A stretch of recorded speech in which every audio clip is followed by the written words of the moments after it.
Oh, man, I'm telling you, the comments coming in are fantastic, Dean.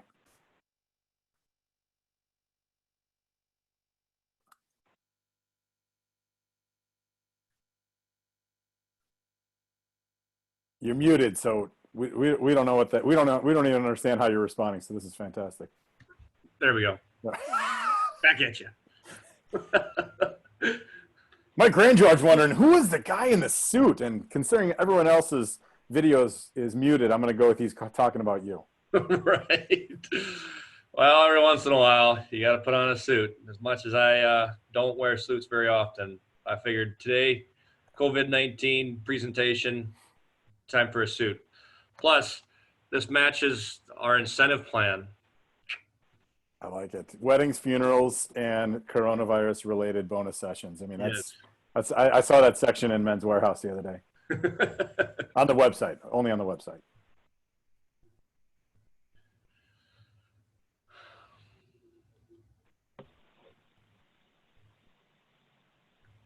You can probably go ahead and get started, Dane.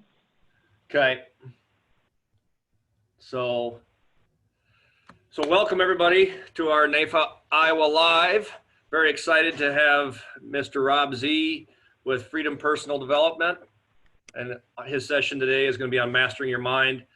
Later in the afternoon, Mr. Rick Cordero with Principal Financial Group. He's going to be helping us explain how to build a plan for our business owners. One of the things that I wanted to talk about real quickly was the NAIFA-Iowa Incentive Plan.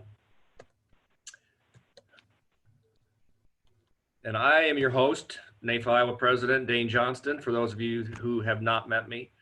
Thank you for being on the call. Very excited to have you.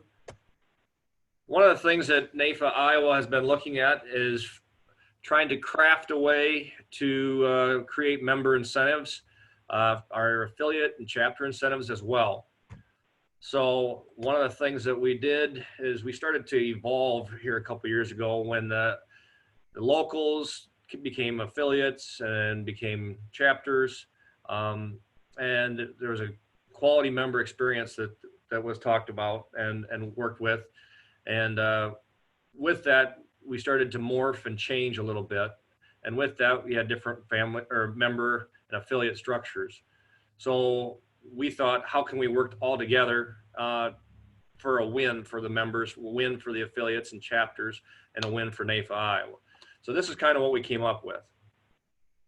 So NAIFA-Iowa built this plan to incentivize the members, affiliates, and chapters. It's very simple. You do certain things, you can earn cash or credit. The purpose of this is just to increase member involvement, increase a chapter and affiliate involvement, and for NAIFA-Iowa to create and provide support to those members, chapters, and affiliates. And so all of us together can win together. The goal from the very beginning was to have transparency in this, to support our people and to support members, chapters, and what better way to do that than to financially send them money. The other thing is to create flexibility. We had somebody this morning, he asked, well, could we have that as an incentive? Sure. Can we use this money to pay for that? Sure. You know, we're going to pay checks quarterly, and that's how you can receive your cash or check. You can use any of your earnings towards credit, towards any NAIFA event, NAIFA convention, P&P, the congressional conference, you know, you can use that. One of the things we said too is that if you do not, for some reason, want a check or to use that credit for a NAIFA event, you can actually donate that back to NAIFA-Iowa, to the PAC Administration Fund.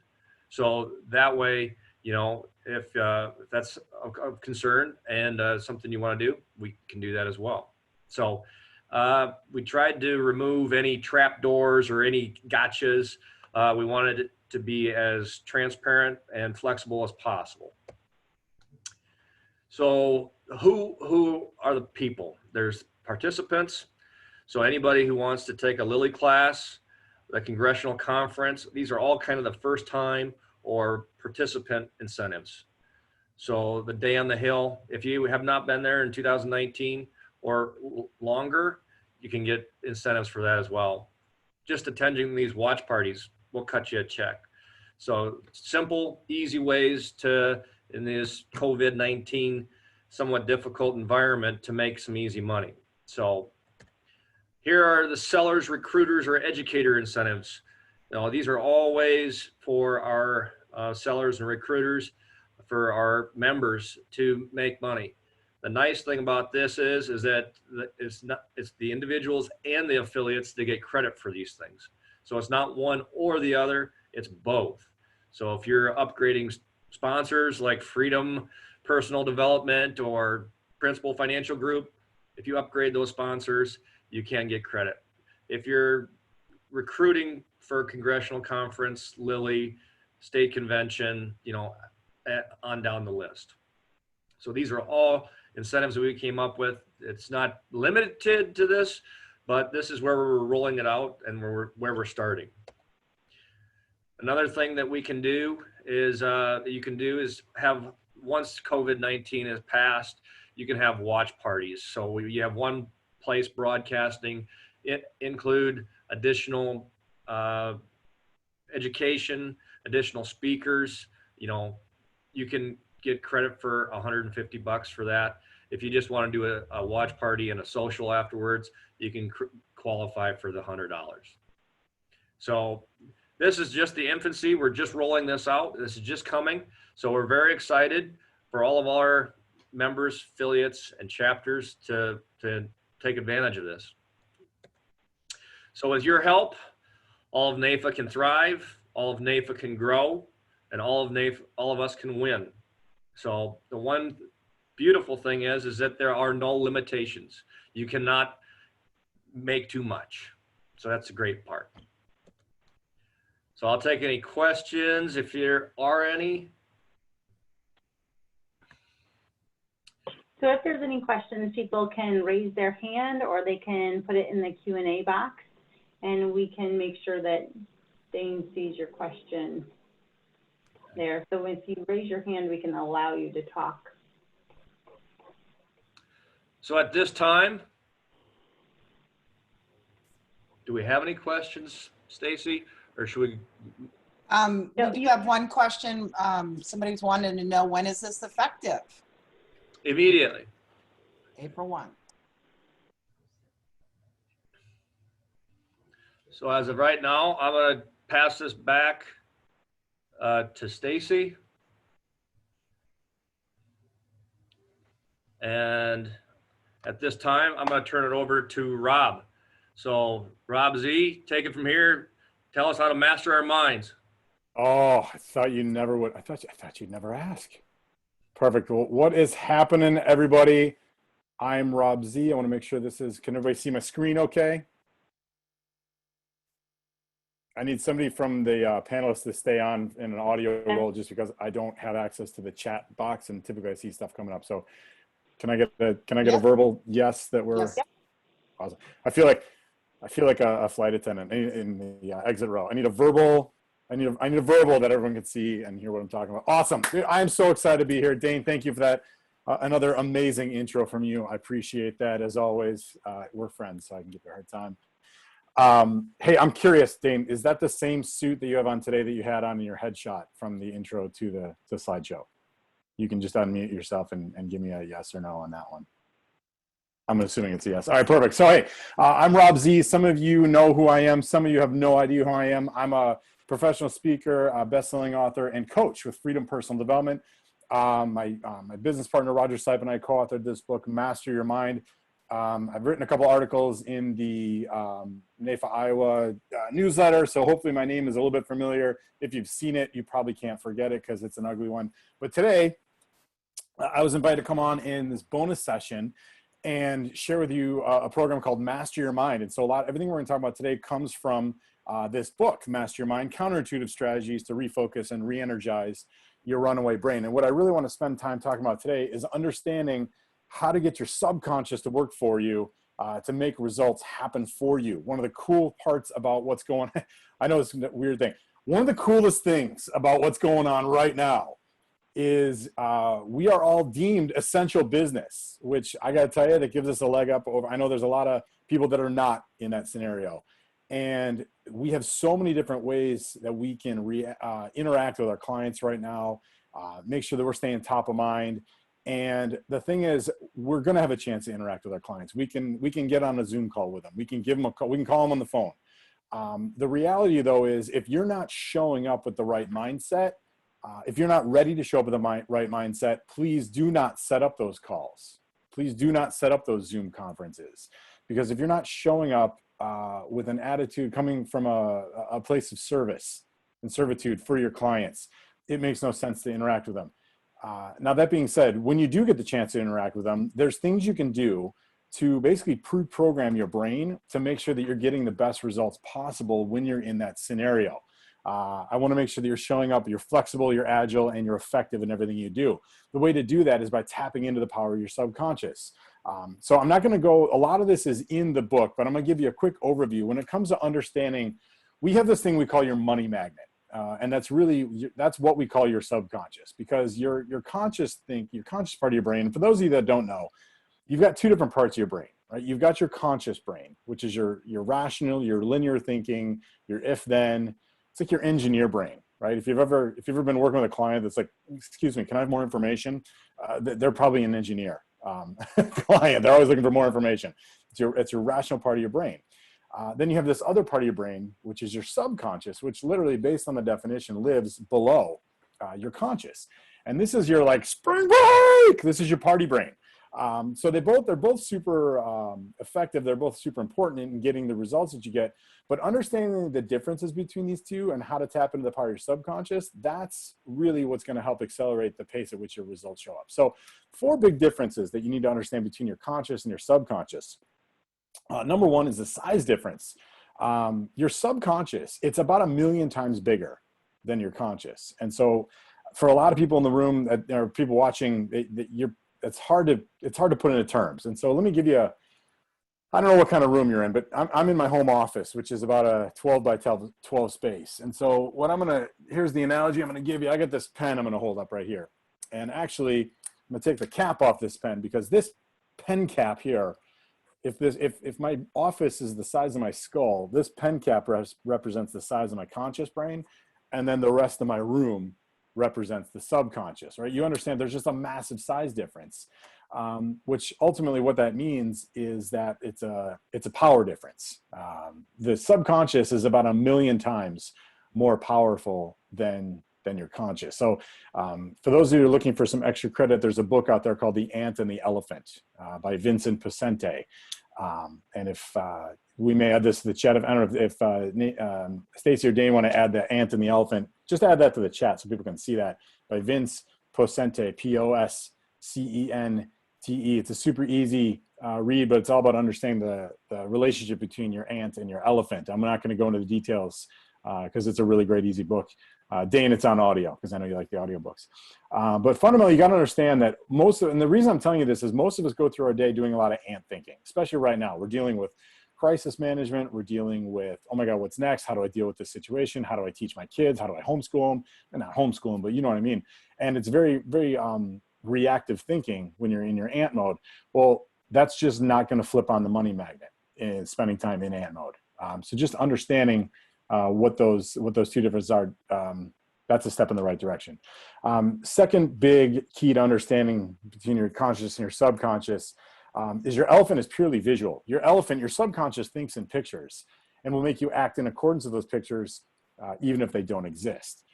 So what that means is when it comes to creating goals, when it comes to creating energizing goals, goal setting, visualization, like thinking visually, thinking in pictures is key to getting that subconscious to work for you instead of against you. So, you can think through how do you want that meeting to go, or you can actually visualize and see your client nodding their head, or obviously they're not going to shake your hand today, but maybe they're giving you a high five over Zoom. But you see yourself opening the envelope, and that's the signed contract. That is a key. Understanding how to think visually is key to getting your subconscious to work for you. instead of against you. Third big difference is that your elephant doesn't register no. Your subconscious doesn't register no, can't, wouldn't, shouldn't, don't. Like any derivative of no, it just doesn't register. It reads it and it hears it, but it doesn't register it. Here's my favorite example, and for anyone that's been in a live session with us, you've probably done this before, but for those of you playing along at home, what I want you to do is I want you to listen very intently and very carefully what I'm about to say. Because whatever I say next, whatever words come out of my mouth next, whatever you do, don't think of a pink elephant. Now, for most of you that are watching this or listening, you had a big pink fuzzy elephant. Like that's the first thing that popped into your head. Rick, maybe not Rick. Rick might be one of those like naked mole rat, kind of wrinkly skin, hairless mouse type of ones, but that's okay. That's up to Rick. That's totally him. But most of you, I told you don't think of a pink elephant, and the first thing that popped in your head was a big pink fuzzy like wanted in the fair elephant. Your subconscious doesn't register no.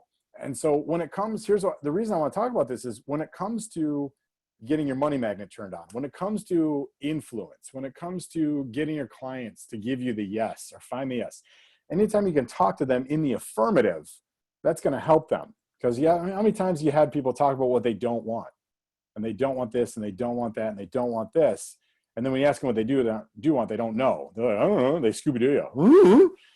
Having clarity in what you want and why it's most important to you, that's the key to getting this money magnet turned on. For those, this is a great parenting tip too. If anybody's got kids that are age 10 and under, stop telling your kids, don't do this, don't do that. Don't make a mess. Don't drop that. Don't run in the street. Don't talk to the neighbors. You got to change, because what happens is kids' brains up until age 10, there is no conscious. It's all subconscious. So when you're screaming, don't make a mess, don't make a mess, don't make a mess, their elephant, their big powerful elephant, all it hears is make a mess. Okay, let me go do that for you. And they start acting like totally the opposite of what you're telling them to do. So, hey, let's keep this cleaned up.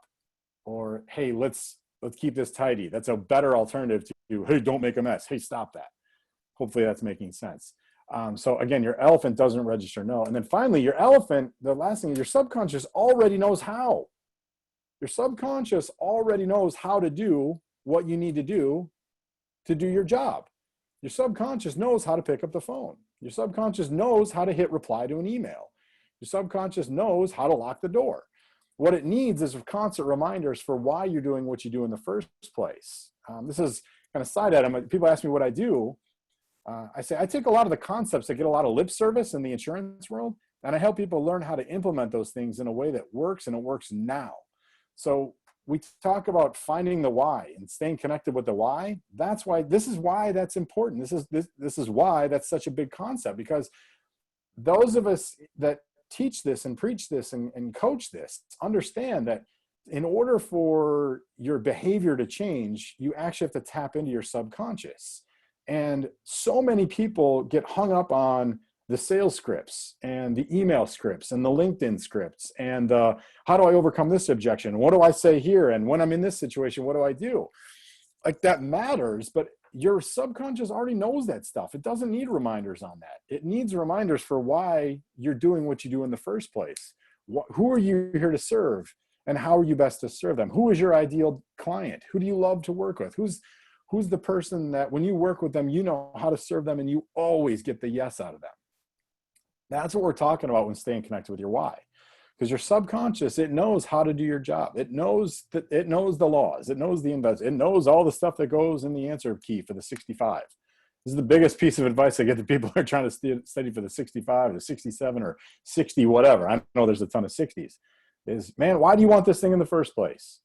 And then that study reluctance, it's funny, it just disappears when they stay connected to why they want to be an advisor in the first place and who they want to serve. That's the energizing stuff that feeds the elephant. And they stop getting hung up on, well, do I have to study for 30 minutes? So hopefully this is making sense. And if anybody's got questions, please do a hand raise or just type your question into the chat. Because I know this, for some people, this is like, why, Rob, how do ants and elephants have anything to do with selling insurance and life insurance and keeping the bills paid? And I'm telling you, this is understanding this stuff is the key to keeping an even keel and staying on top of your mental game. So if those come in, obviously let me know. I don't see those, but go ahead. We'll interrupt you if there's something substantive. We're not shy here. Thanks a lot. Okay, great. Well, let's keep rocking. So understanding like these key to getting your money magnet turn on. There's some. I'm gonna give you like the secret sauce right now. And so what I want to talk about is I want to talk about brainwave patterns, because this is one of those things that a lot of people either don't know about, or the ones that do know about aren't using it properly. So before I dive into this, I got to get a little hippy dippy woo woo with y'all here. Which I got a haircut today for the first time in like 6 weeks. So just looking at me, probably you're saying to yourself, this guy can definitely get hippy dippy woo woo on us. But I want to help you understand how your brain actually operates and the different brainwave patterns that it goes through throughout the course of your day. Because understanding how your brain operates and what you're exposing to your brain and your elephant or your subconscious at different parts of the day.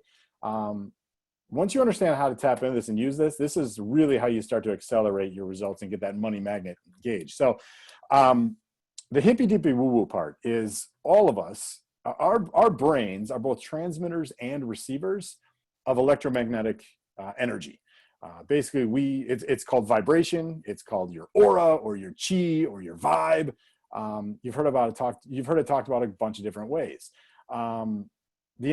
So understanding how your brain wave, like what you're transmitting and what you're able to receive at different parts of the day, this is important.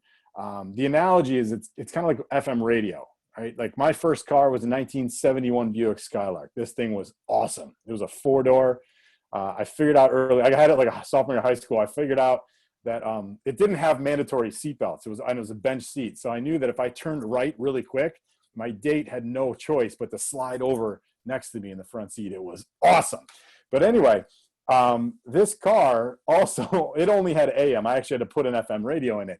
And so is the dial type. And so for those of you my age and older probably remember that in order to get your FM radio to listen to the radio station, you had to get that thing dialed to exactly the frequency that radio station transmitted at. Like for me in Chicago, it was 93.1 WXRT.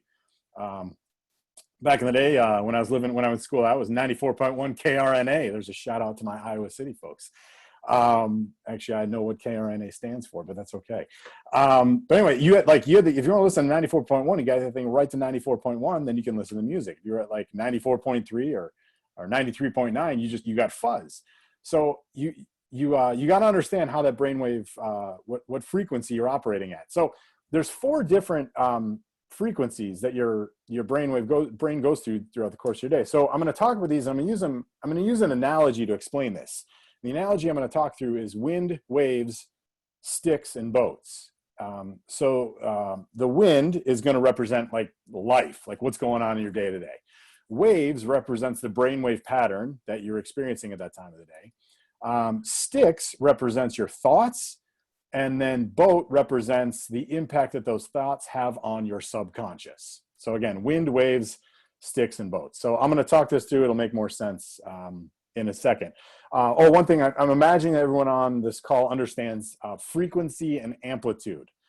Amplitude is the height at which the peak or the depth at which a trough is in a wave. And the frequency is how often the peaks or the troughs exist. I'm imagining that everyone went to high school and had to go through that, understands frequency and amplitude. So the first brainwave pattern you go through is your beta. And in your beta state, you're awake and you're conscious. Your beta state is where you all are right now. If you're on this video conference, if you're on this bonus session, you are in your beta state right now, unless you're sleeping. And the pace at which I'm talking, I'm hoping no one is sleeping. But basically, this one has a super high frequency and a super low amplitude. So if you're looking, this is what the beta state would look like. So basically what this is if it was kind of a breezy day and you saw some ripples on the top of a pond, those ripples would be able to carry a very small stick. And if you were in a boat on that pond, if the stick hit the boat, it's no big deal, right? You wouldn't even know that a stick hit the boat because it's super insignificant. That the impact that your thoughts have on your subconscious is totally insignificant in your beta state. That's how most of us go through our day. We're very awake, we're alert, we're very reactive in everything we do. From there, you transition into your alpha state. Your alpha state, this is when you're relaxed. your alpha state is represented by a lower frequency and a little bit higher amplitude. So to compare, you can see below now, this is your alpha state. Using the analogy, this is like now you're on a lake and it's a windy day and there's some whitecaps on the lake, and you're probably not in a rowboat because you're going to be struggling with the size of the waves. And if a stick hits the boat, you're going to hear a thud. There might even be a dent in the boat. So the impact that your thoughts have on your subconscious, it's way greater when you're in alpha state than it was in your beta state. Here, you know what? Here's a perfect example of understanding the difference between your beta state and your alpha state. And it relates to your memory. If anyone on the session here has ever done that thing where you go to the grocery store and you run into somebody that you know, and you know them, and they remember your name and you can't remember theirs. I'm imagining everyone on the call is going, oh my God, that's totally me every time. It's all, by the way, it's either in frozen foods or produce. That's where this always happens. But anyway, you see this person, they're like, hey, how are you? And you're like, hey, lady. What's happening, chief? Hey, buddy, how you been? That's because what happens is you're in that beta state where you're very reactive in your brain. You're like, oh my God, what's her name? What's her name? What's her name? What's her name? You're super reactive and you can't remember that person's name. But then you get through the conversation, and about an hour later, you're driving on the road and your mind's free and clear, and all of a sudden your brain's like, psst, psst, yes, what? Hey, you want that name now? You're like, no, I need it an hour ago. You're like, well, it's Joe. Like when you're relaxed, you're in that alpha state, your working memory exists in your subconscious. So what happens is you enter that alpha state, you're more relaxed, you have access to that subconscious, and it's going, hey, that name is Joe, here you go. And you needed it like an hour earlier, now you have it. So I'm just gonna imagine the people are going, oh my God, yes, this totally makes sense now. So that's your alpha state. From there, you transition into your theta state. And your theta state, if you're taking notes, this is your border or your threshold. Your theta state is represented by a super low frequency and a much higher amplitude. So again, using the drawing here, the visual here, as I told you, your subconscious thinks in pictures and your memory thinks in pictures. You're welcome for this. This is, okay, your theta state is, for anybody that's ever seen the movie The Perfect Storm with George Clooney, this is that end scene when there's like the two massive waves and the boat is up on end and they're about to capsize. Like this is major storm. This is a nor'easter, I believe they call it. Like if you're on a boat in the ocean during theta state waves, someone is barfing off the side of the boat. Okay, there's some motion sickness going on. The impact that your thoughts have on your subconscious and your theta state is massive. Now, you only access your theta state twice a day normally, like consciously, and that's right after you wake up and right before you go to sleep. It's in those like right before you open your eyes to about 5 to 30 minutes after you wake up. And then on the flip side, it's like the last 30 minutes you're awake or so to right before you fall asleep. Like if anybody's done that thing where you're reading on your iPad in bed and all of a sudden you wake up because you smacked yourself in your face with the iPad, that's your theta state. We're going to talk about why that's not helpful in a second. And then the last brainwave pattern, it's your delta. Okay, this is your deeply asleep. This is Christopher Nolan, Inception, Dream Within a Dream. This is a medically induced coma. If anyone's ever had, like, if you really know anybody that's had traumatic brain injury, they'll put them in a medically induced coma because this is where recovery happens. This is basically, if you're looking, to see the visual, this is the difference here. This is the tsunami, right? There ain't no stopping or controlling what's going on with this wave. Now we don't access our delta state consciously, so I'm not going to spend time focusing on that. But understanding those other brainwave, it gets all well and good that we know these things. And Rob, that was a ton of fun talking about wind and waves and sticks and boats. But like, how do I, what do I do? How do I use this stuff?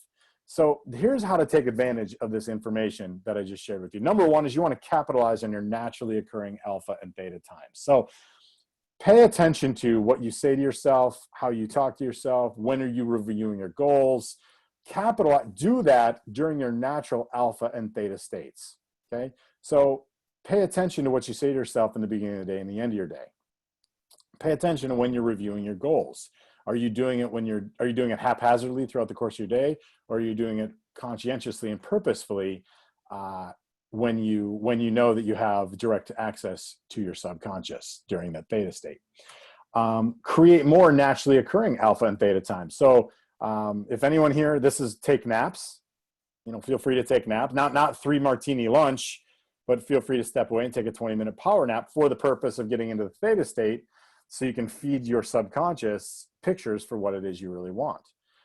Meditation is a really great way to do this, to enter that alpha state of relaxation, just taking deep breaths and meditating on the results that you want to get. It's a great way to take advantage of alpha and theta states. Try to avoid or minimize your screen time. I know we're doing a lot of screen time in this day and age.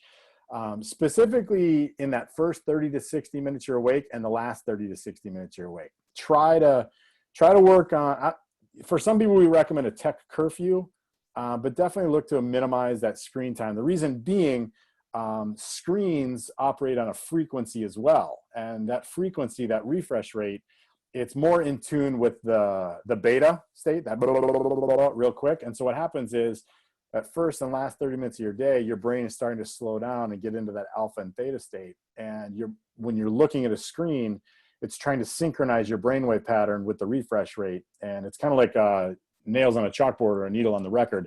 It shocks you into the higher frequency, which doesn't allow you to access your subconscious. So those 3 things, and then get a good night's sleep. Really get a really good night's sleep. That'll help you as well. So here's some really quick brain-friendly. I know we're starting to wrap up already. Hopefully this has been good. If there's any questions coming in, feel free to throw them in. But I'm going to keep rocking, just because I know we've got. Yeah, you're doing great, Rob. I know, but tell me more. No, I'm just kidding. I'm intrigued. I mean, I would listen to me talk all day. Anyway, here's a couple quick brain-friendly tips to take advantage of this information and get your brain. Again, the whole goal here is to get your brain working for you instead of against you. If anybody's been through any of our Train Your Brain curriculum or content, you know that your brain is constantly fighting you all day, every day. So number one tip for increased productivity is upgrade your clarity. When I say upgrade your clarity, specifically, I'm talking about have a clear picture for what you want and why it's most important to you. Upgrade your clarity on your goals. Upgrade your clarity on your vision. What do you want? What are you shooting for? Upgrade the clarity for the types of clients that you love to be working with. Upgrade your clarity on the processes that you follow. But when I say clarity, have a clear picture for these things that are important to you. Feed your elephant in a way that it wants to eat. And that's by doing things visually. Make massive upgrades to the clarity with which you operate. Number 2, upgrade your inputs. Listen, there's no shortage of distractions. I can tell you right now, I'm a functioning human being. I've been distracted quite a bit today. That's what's going on. It happens for us all day, every day. The thing is, if you're going to be distracted, let yourself be distracted by something that's going to bring value. So that's typically your input sources. What are you reading? What are you watching? What are you listening to? Like, I have no problem with you being distracted 16 times a day if you're listening to an audio program that's helping you learn how to get your head on straight. I don't have a problem with you being distracted to read some personal development books, right? Make upgrades to your inputs. And then at the same time, I don't have a problem with you being distracted with adding good stuff. I do have a problem with you being distracted by adding bad stuff. I'm gonna tell you right now, there's a lot of neutral at best news out there. Limit the amount of time you're letting yourself get caught up on the news. Dane, I was joking with you before we got going on. If you were to graph my news consumption in the last 45 days, that's a downward trending graph.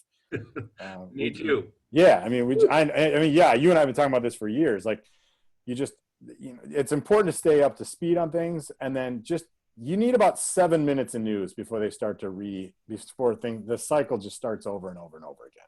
Right? It's like watching ESPN Sports Center back in the day. It's a 30-minute show. Right? After 30 minutes, you see the same highlights over and over and over again. Make upgrades to those inputs. Number 3, get micro. Get micro. This is the whole idea that you don't have to do 100 things 100 times better to get 100% increase in your results.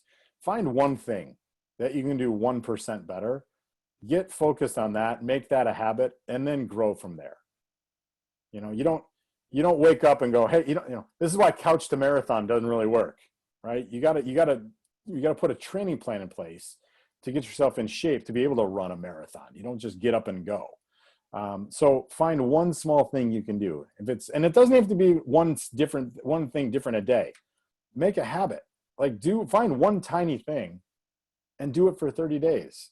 For some people, that's literally waking up 5 minutes earlier so they can spend time reading. For some people, it's just, for some people, like the example we've talked about is the burpee challenge. You're not going to do 100 burpees out of nowhere. Do one burpee. The next day, do 2 burpees. Just do tiny, tiny things. Get micro in your approach. It'll have a macro impact. And then finally, invest in your mind and your body. Listen, I'm not a nutritionist. I'm not a personal trainer. Dana, I told you, up for a while there, the joke in our house was the only reference we made to COVID-19. We refer to that as the amount of weight I was likely going to gain while I'm on stay shelter at home, right? Yeah. Invest in your mind, invest in your body. Listen, get outside, get outdoors. There's countless research and articles out there about the benefits of getting out in nature. We're finally getting out of the winter here. We're getting in spring. Invest in your mind, invest in your body. Invest in your mind. Listen, I said earlier, everything we're talking about, a lot of what I do, especially in the insurance world, gets a ton of lip service. I guarantee that there is no one on this session that's never heard, you got to set goals. There's no one on this session that's never heard, oh, you should be better at time management. There's no one here that's ever heard, you should work on your attitude. You got to have the right attitude and the mindset. Listen, it's one thing to hear it. It's another thing to learn and understand how to implement it. I can tell you that the coaching clients we work with, we teach them how to implement that. That is an investment in their mind, and the results they see because of that, it's nothing short of amazing and humbling, to be honest with you. So these 4 things: upgrade your clarity, upgrade your inputs, get micro, and then make a consistent investment in your mind and body. These are the things that are going to these are ways to really master your mind. So real quick, I'm going to go through this. I'm going to make I was given permission to make a really quick offer. For some of you, you know about what it means to work with us. For some of you that don't. So we put together, I put together some resources that are designed to really help you get micro, yet make a massive investment in your mind. So number 1 is the Master Your Mind book. For those of you who don't know, this is a best-selling book co-authored by myself and Roger Sipe, my business partner. The short version is, if you've ever had one of those days where you were working on something and all of a sudden, squirrel, you were off to the races, this book is designed to help counteract that. So it's full of a bunch of strategies and tactics on how to get off that hamster wheel. It's $25.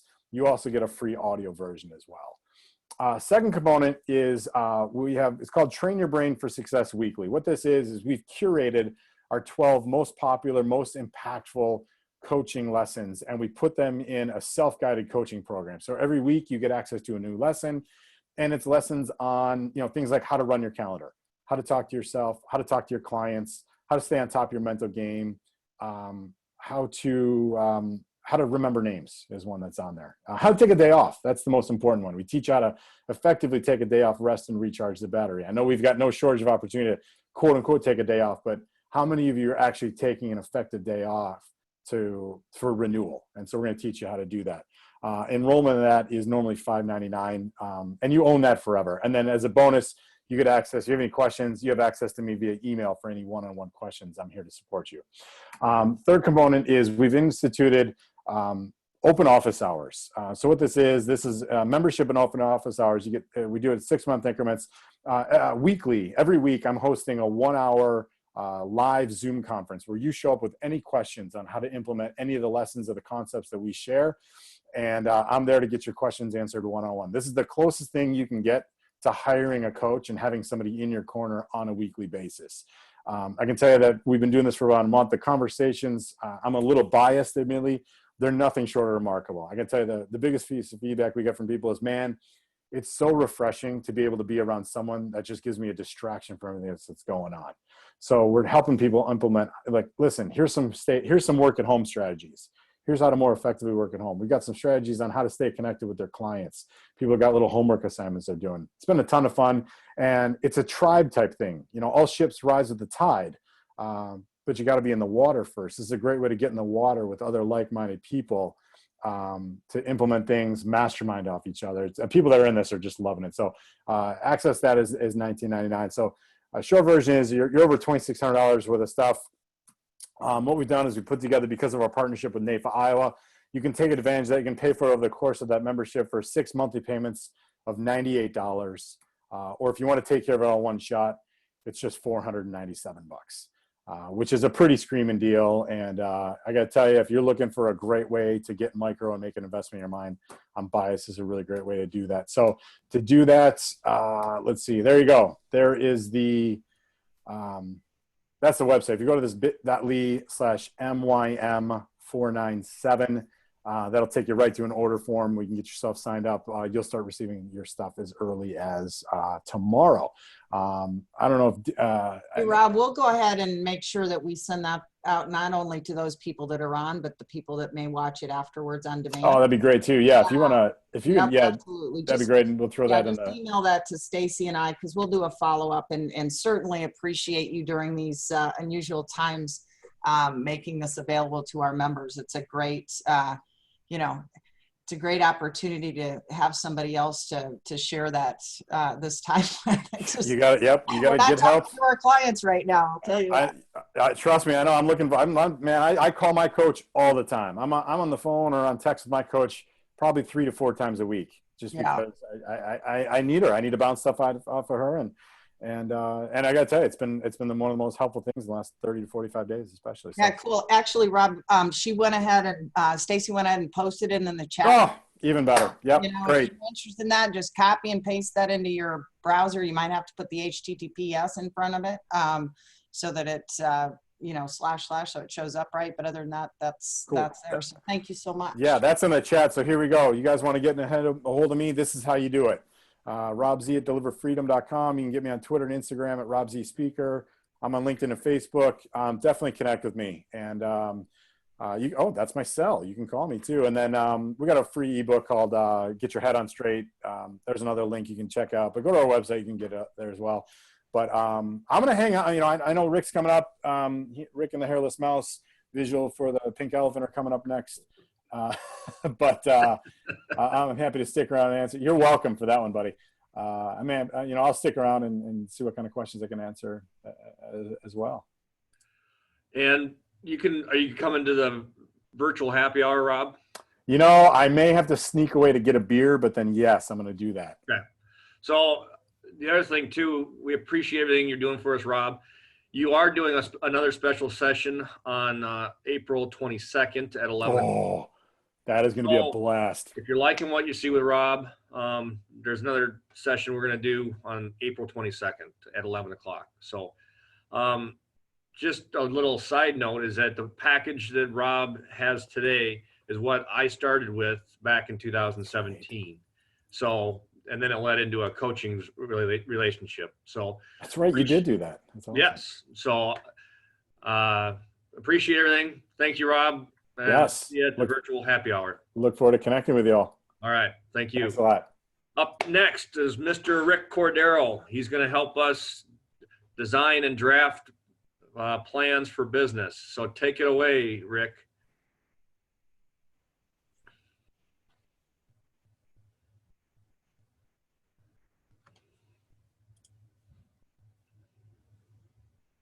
Now, there you go. Can you hear me now?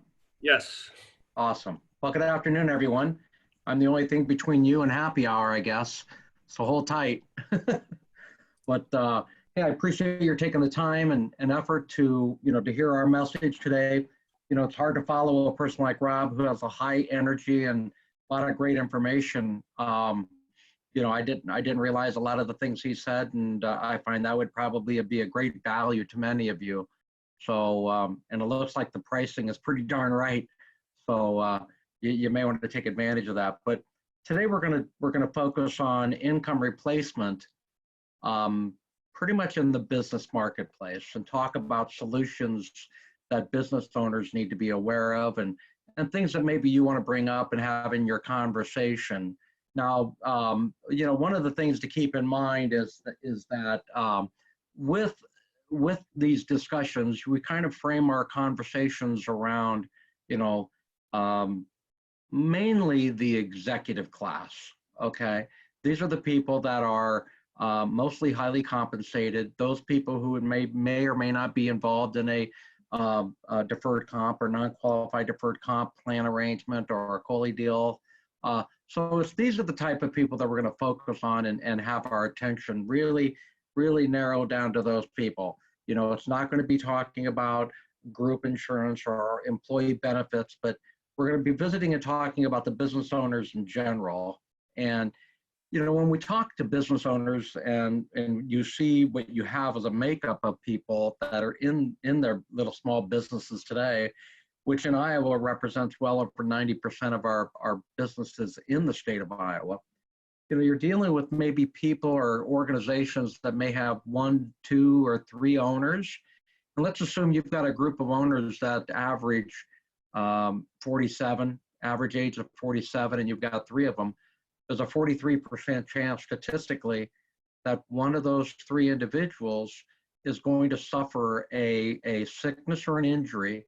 Now, what we mean by that is typically that injury or sickness is going to last for at least 90 days and prolong through a period of maybe 31 to 34 months.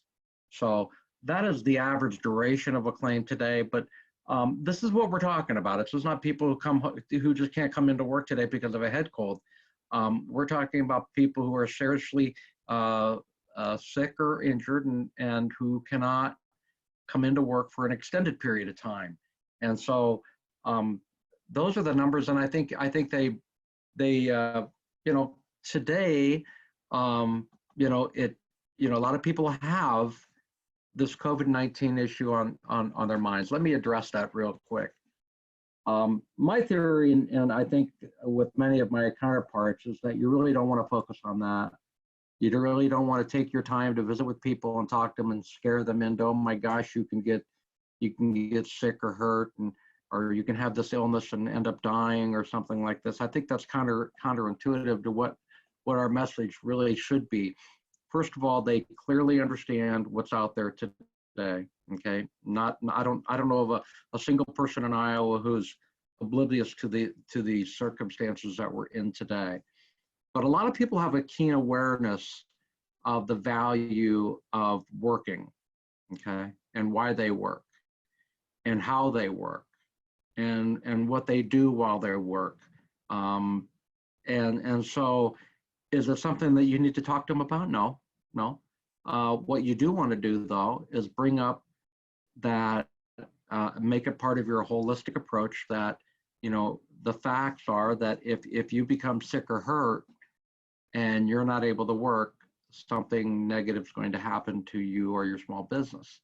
And so help people understand, you know, where do disabilities come from? You know, when we think about the term disability today, it mainly focuses people's attention to wheelchairs, handicap parking spaces, the Americans with Disabilities Act type of approach to you know, things that have happened in the past and how we deal with that, you know, how the doors swing out and how the you know, you have to have a certain type of concrete cover at the intersections, and all the different, you know, the way the door handles are designed today.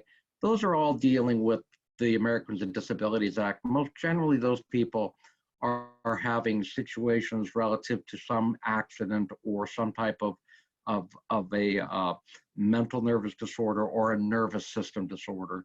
But you know, when you look at disabilities today, it is real. People are becoming, setting aside all the COVID-19 issues, you know, there's still more people became sick or hurt because of a sickness or injury aside from COVID-19, and will have lost their jobs than ever before. And it's going to happen tomorrow and will be with us for the rest of our working career. So it's not going to go away. It never did go away. It's always been with us. It's been a part of our culture for years. And so when you look at and say, well, you know, how do you become disabled? And this is our numbers of May of 2018. You know, accidents, you know, just really accidents or injuries represented only 8% of our claims. The other 92% for some form of sickness. So who's immune from it? No one. Doesn't matter what you do. Doesn't matter what occupation you're in. Doesn't matter, you know, whether you make $100 an hour, $1,000 an hour, or $10 an hour.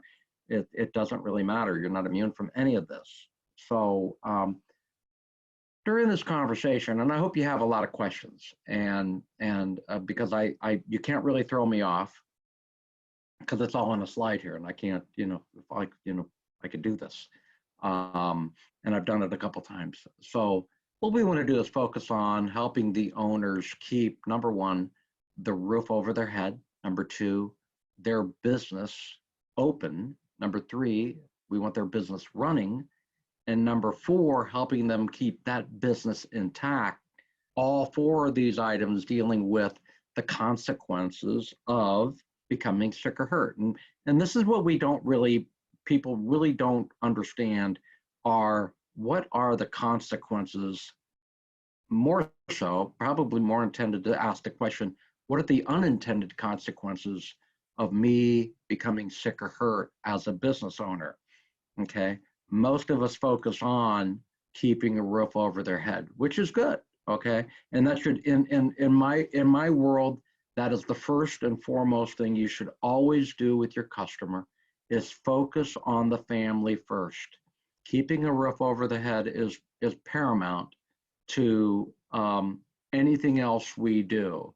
In my opinion, if you're dealing with risk products, in particular life insurance or disability or whatever, long-term care, I think a person who is in their accumulation stage, people who are more interested in cash flow as opposed to cash, the first and foremost thing they should be having a conversation with you about is income replacement. If you're not having that conversation, then someone else will.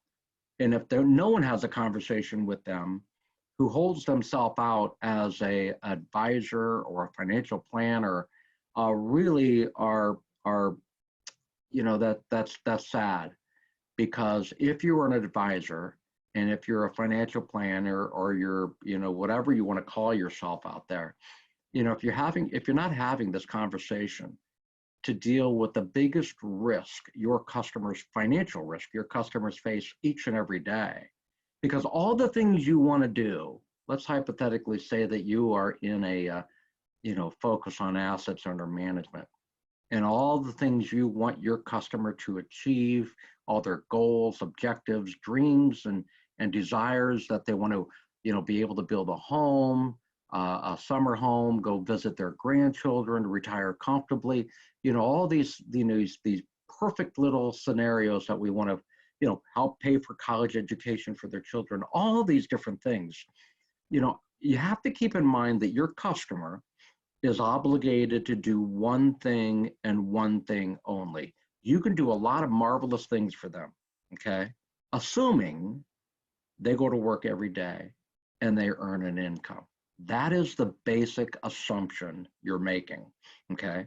Now that's a lot of pressure on somebody to say, listen, all these things you want to accomplish from now until the day you retire or the day you pass your business off to somebody else will require you to come to work and go to work consistently, uninterrupted. Now, can you do that? And the customer's going to say, well, yeah, I plan on doing it. Well, of course you do. Okay. And I don't plan on dying. Okay. I don't plan on going to the hospital. Definitely don't plan on getting in a car accident. And I don't really plan on my house burning down. We don't plan on these things, because if we did plan on it, you probably couldn't find an insurance product to cover the need or cover the risk. Okay. Because, you know, that's not how it works. It's for the unintended consequences that if you do become sick or hurt, you know, what's going to happen that you didn't know, okay? A lot of people, a lot of business owners today will say, well, I have plenty of group insurance, okay? Perfect. You know, let's talk about how much and how it works. Well, I get 60% of my income covered. And trust me, this is not a convert. Now, first of all, let me go back and explain to you that we're talking to whom? We're talking to the highly compensated business owners, C-class people, and you visit with them and you say, well, and you ask them, well, I got 60% of my income covered. Well, you do. okay? However, let's take a look at your booklet and let's just go through something because I think there's a couple of things that need to be addressed here. Number one, to what level does it maximize its benefit? Is it at 5,000, 6,000, 10,000? Let's say it's 10,000, 60% to 10,000. So that means you're going to get 60% of your income up to 10,000, but anything above $200,000, you're not going to collect anything on. Okay, so if you're making over 200,000, what's going to happen? The other thing too, it could be, well, my income covers, 60% of up to 10,000, but look at the definition of earnings. Maybe that only covers your base wage, your W-2 earnings. Are you taking a K-1 or profits from the company or bonuses or any other incentive compensation? Oh, heck yes, I am. Well, that's not covered, okay? Who's paying the premium? Well, the company's paying the premium. Well, if you're an S corporation, that's going to come to you tax-free, which is a benefit. That's a good thing, okay? But then again, it only covers you up to 60%, up to 10,000. Now, if you got an individual making 400,000 a year, not uncalled for, not unheard of, okay, and they've got a 60% plan to 10,000, what you need to do is look them right in the eye and say, listen, you got a 60% plan for everybody who's in the business that you work for. You love all your employees. You got 35, 40 employees. You love them all, okay? And they're all getting 60% of their income. No matter what happens, they're going to get 60%. But why do you only protect 30% of your income? Why is that? And that, they're going to ask the question, what are you talking about? And just show them how it works. That's very fundamental stuff, okay? And if you need any help with this, just call your disability income company or representative. They'll take you through this. It's not rocket surgery. What you do is just help people understand if they became sick or hurt tomorrow, they need to clearly understand what the consequence will be to them financially. Now, they can't say, I think I have, I wish I had, I could have had. No, you have to know, because if you're an advisor, you have to be able to answer that question for them. Because if you don't, and they become sick or hurt, you're going to be the first one that got the phone call, okay, from the spouse or somebody else like this. They're going to ask you, hey, you're my husband's advisor, very trusted advisor. You've been a great advisor for years. Well, he's never going to go back to work. He got sick and can't go back to work. What are we going to do, Mr. or Mrs. Advisor? You better be prepared for that conversation. So with the business owner, I think the most important thing to do is help them keeping a roof over their head. And why? Because it's important, Imagine if they couldn't go back to work. There's a lot of unintended consequences. And that's what we're going to talk about here as far as all those things that they didn't realize that are going to happen to their small business. So let's talk about income replacement. What we know is that it replaces a portion of income when an individual becomes sick or hurt and can't gain an income, and helps the business owner maintain that current lifestyle without having to drain from the assets of the company or having to sell the company at a loss, or going into company profits, or just taking money from the company that is unnecessary, okay, because that individual owner is actively engaged in that business. And then help the owner continue to provide for their family, of course. And we consider it a very, very valuable employee benefit, even for owners. So let's kind of get into those unintended consequences of a person who's a business owner that becomes too sick or hurt to work, okay? Now, this overhead expense, many of you have heard of it before, business, keeping the business open. This product is intended to replace a portion of an individual's expenses while they can't go to work. Now, let's frame this conversation around a different kind of business owner. These are the business owners that are actively engaged in the business. Typically, these are professionals, postgraduate degree type of people, such as dentist, pharmacist, engineers, architects, people that their name is on the door. That's the best way I can put it. These are people who have their name on the door, John Smith, DDS. And John, if he doesn't go into work on that particular day, the revenue to that firm is an absolute goose egg. You follow what I'm saying? Very much like you and I. If we don't go into work tomorrow, okay, our earnings will be zero tomorrow. We didn't make any money tomorrow, okay? And if we don't go into work for a long period of time, we'll have a long period of not having earned income, okay? So these are people whose names on the door. They're typically smaller organizations, not multiple locations typically. Like as an example, the owner of maybe a chain of convenience stores would not be good, because, you know, if he's not going into work today, does that mean none of the stores are going to open? Or a person who has maybe 3 different clothing stores around the city. Again, those are people that, you know, probably don't need it. Not to say we wouldn't sell it to them, but, you know, is it good money for bad money? Let's think that through. They typically have management at every location. They have a sophisticated employee benefits program. They have a sophisticated accounting program. This is, it's getting a little bit beyond small business, okay? So the overhead expense product is intended to help that if that individual becomes sick or hurt, how would they answer these questions? Number one, can the business maintain a reasonable level of income while that individual is disabled? And take for an example, the dentist or the eye doctor or the attorney, okay? Absolutely not. The income has to be derived by or based on billing or billable hours, okay? And so if there's nobody there to create and or generate billable hours, then there is no earned income and no cash flow to the business, okay? How would they continue to pay their business expenses? And you need to ask them that question, because these are real questions. In particular today, I will tell you this much, that a lot of, you know, we deal with a lot of dentists, okay? And when the situation that we're currently in originally started, dental practices were asked to and immediately shut down.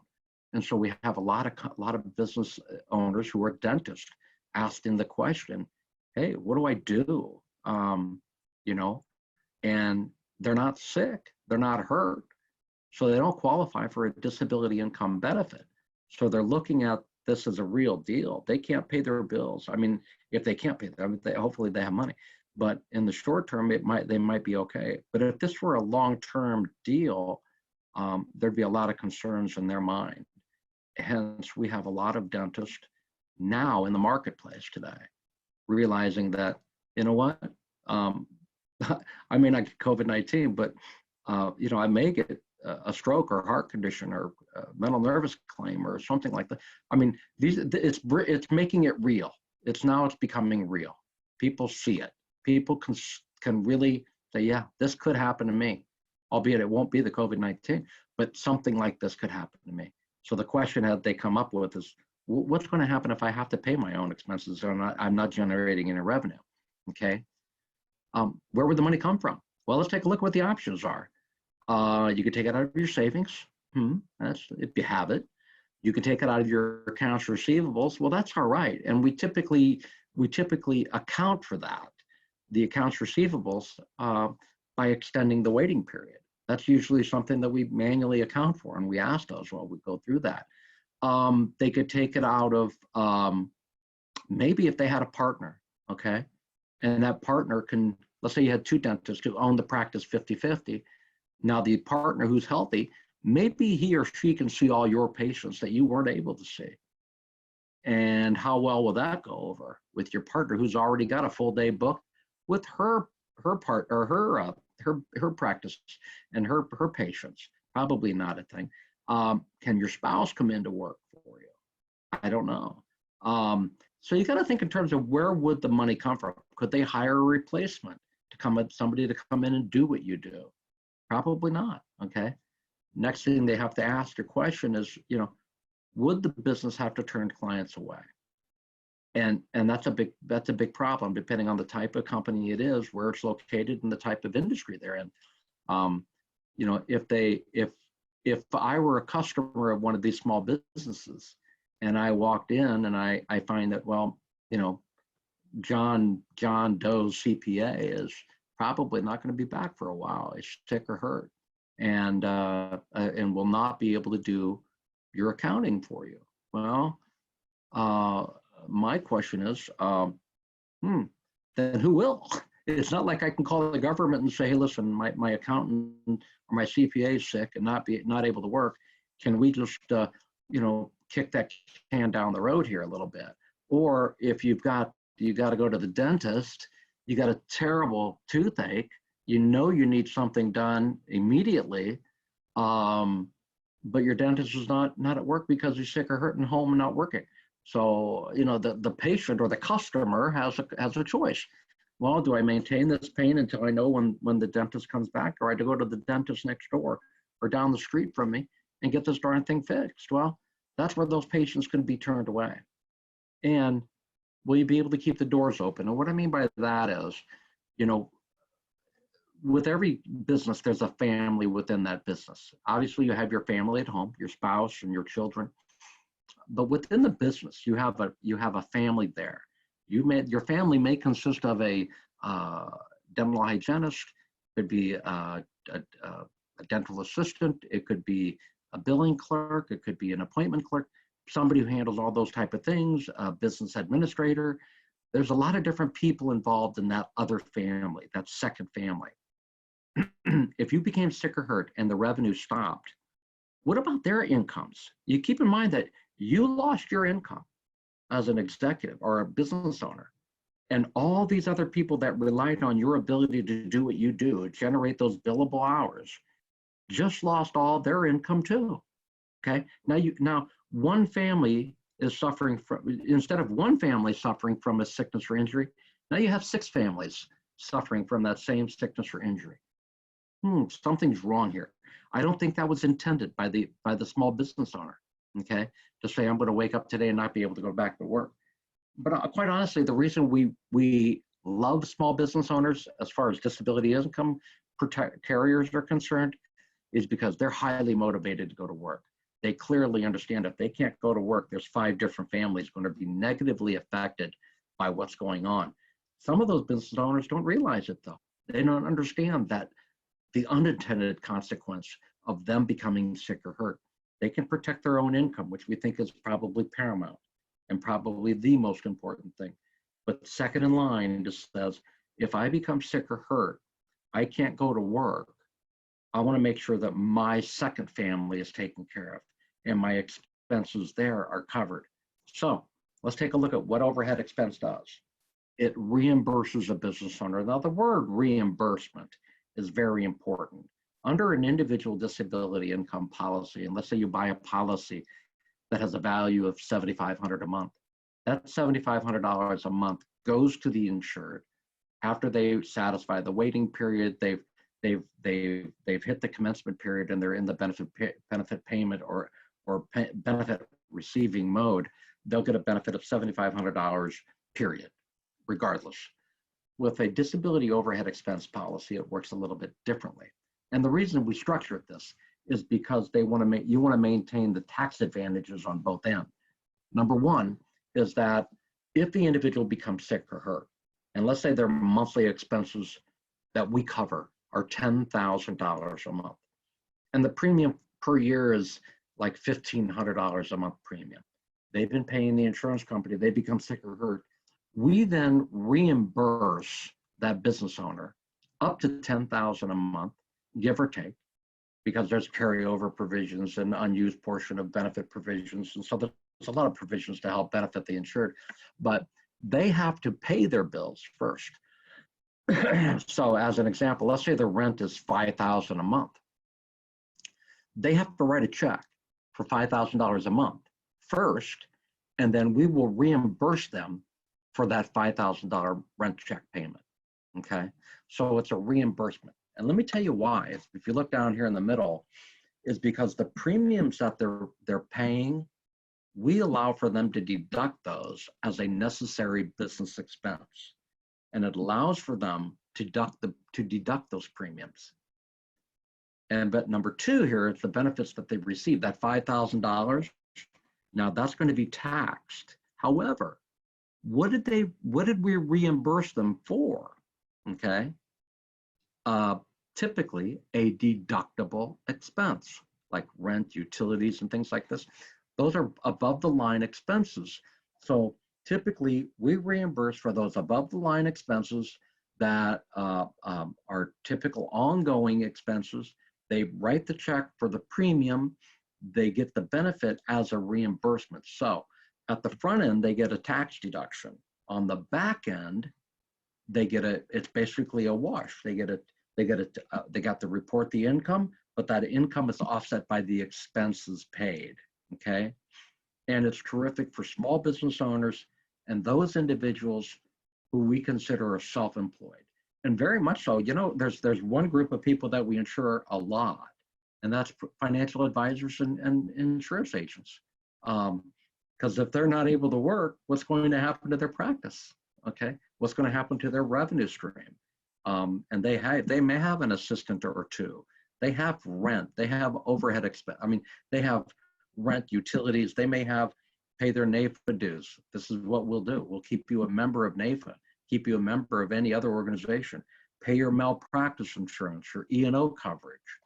All these different things need to be paid. Health insurance premium for your employees. Okay, so when you design a plan, what you want to do is make sure that overhead expense policy is consistent with what all the things your customer wants to do. Now, always think in terms of this. Take that disability condition and take it to the end. Okay, always assume. What I like to do is always assume that if an individual does become sick or hurt, it will be a career-ending disability. We do know that about 28% of all disabilities that we get filed with our company will be and typically are considered career-ending disabilities, meaning they're not going to go back to work. Okay, so there's a couple of functionary items that you want to look at. Number one is the waiting period, the elimination period. Okay, how long can your business owner go, assuming they're not able to generate revenue? How long will they be able to go to take care of their ongoing expenses each and every month? How long can I go? They may say, well, I can do it probably 2-3 months. Okay, now that's how we tie in our waiting period. Elimination period, 60 days or 90 days. Now the benefit period, this is, how long will these benefits be available? Then you basically, instead of giving them, say, a 12-month benefit or a 24-month benefit, you say, listen, if you did become sick or hurt and you met the elimination period, at what time would you probably, or does your agreement allow for you to be bought out by your partner? Assuming there's a partner in the business or other owners. And you have to ask that question, because if he says or he or she says, well, our plan says that I'm going to be bought out after 12 months, then obviously you don't want to do a 24-month benefit period on the benefit amount. Why? Because after the 12th month and that individual sells the business that is no longer in the business, then we're not reimbursing him for anything. So he paid for insurance he'll never use. So, but conversely, if he says, well, I got a 2-year waiting period, I got to be disabled 740 days, whatever it is, before my partner's buying me out, well, then this benefit should go from the waiting period all the way till the date of the trigger date for the buyout. So you have to ask up front, how long can you wait? And part B is, when do you want to trigger this? Now, if they're a sole proprietor, let's say there's no other partners, okay? You ask the question, the benefit period, saying, if you became disabled, how long would it be before you wanted to get, cut your ties and sell the business? When would you when would you want to sell this business to either your competitor or a partner or anybody like this? When do you want to do it? They say, well, if I'm disabled for 12 months, I'm pretty much out. I want to be out. I want to get my money and run. Well, what the overhead expense policy will do is give them an opportunity to buy time. See, overhead expense policies are intended to do one of two things. Number one, keep the business open until your customer recovers and can go back to work, or keep the business open, and allow for the customer to sell the business as a going concern, okay? Not a business that's, you know, daily reducing its value, losing customers, employees leaving. I mean, granted, some customers will leave, but your employees are intact, your rent's up to date, your utilities are up to date, your payroll taxes are up to date, your health insurance premiums and benefits are up to date. All these things are up to date, which makes it a much easier thing to sell as a going concern, as opposed to waiting 6, 8 to 10 to 12 months and selling it for the book value only. What's the value of the furniture and the mirrors on the wall? That's the only value in the business. No, you don't want to do that. You want to keep that business intact. Again, for one of two reasons. Number one, come back and be able to walk back into that practice as if you never left and not have to deal about the 6, 12 months of rent or utilities that you haven't paid. Or B, be able to come up and say, you know, when you're 8 months into the deal, 9 months into the disability, you can hire a business broker, you can get it sold, and you can sell it as a going concern. Okay, so that's the intent. Rick, Michelle Clark, before you go on, can you let Stacy real quick remind people what they need to do to make sure that their show attendance is showing real quick? She's going to explain it. We forgot to do that at the very beginning, and I'm sorry. Absolutely, absolutely. Yeah, so we have a polling, and I've launched it now to all the panelists. So you'll see a question come up, and it's a very easy question. And this, even if you get it wrong, you still get credit for being here. So this just if you get it wrong,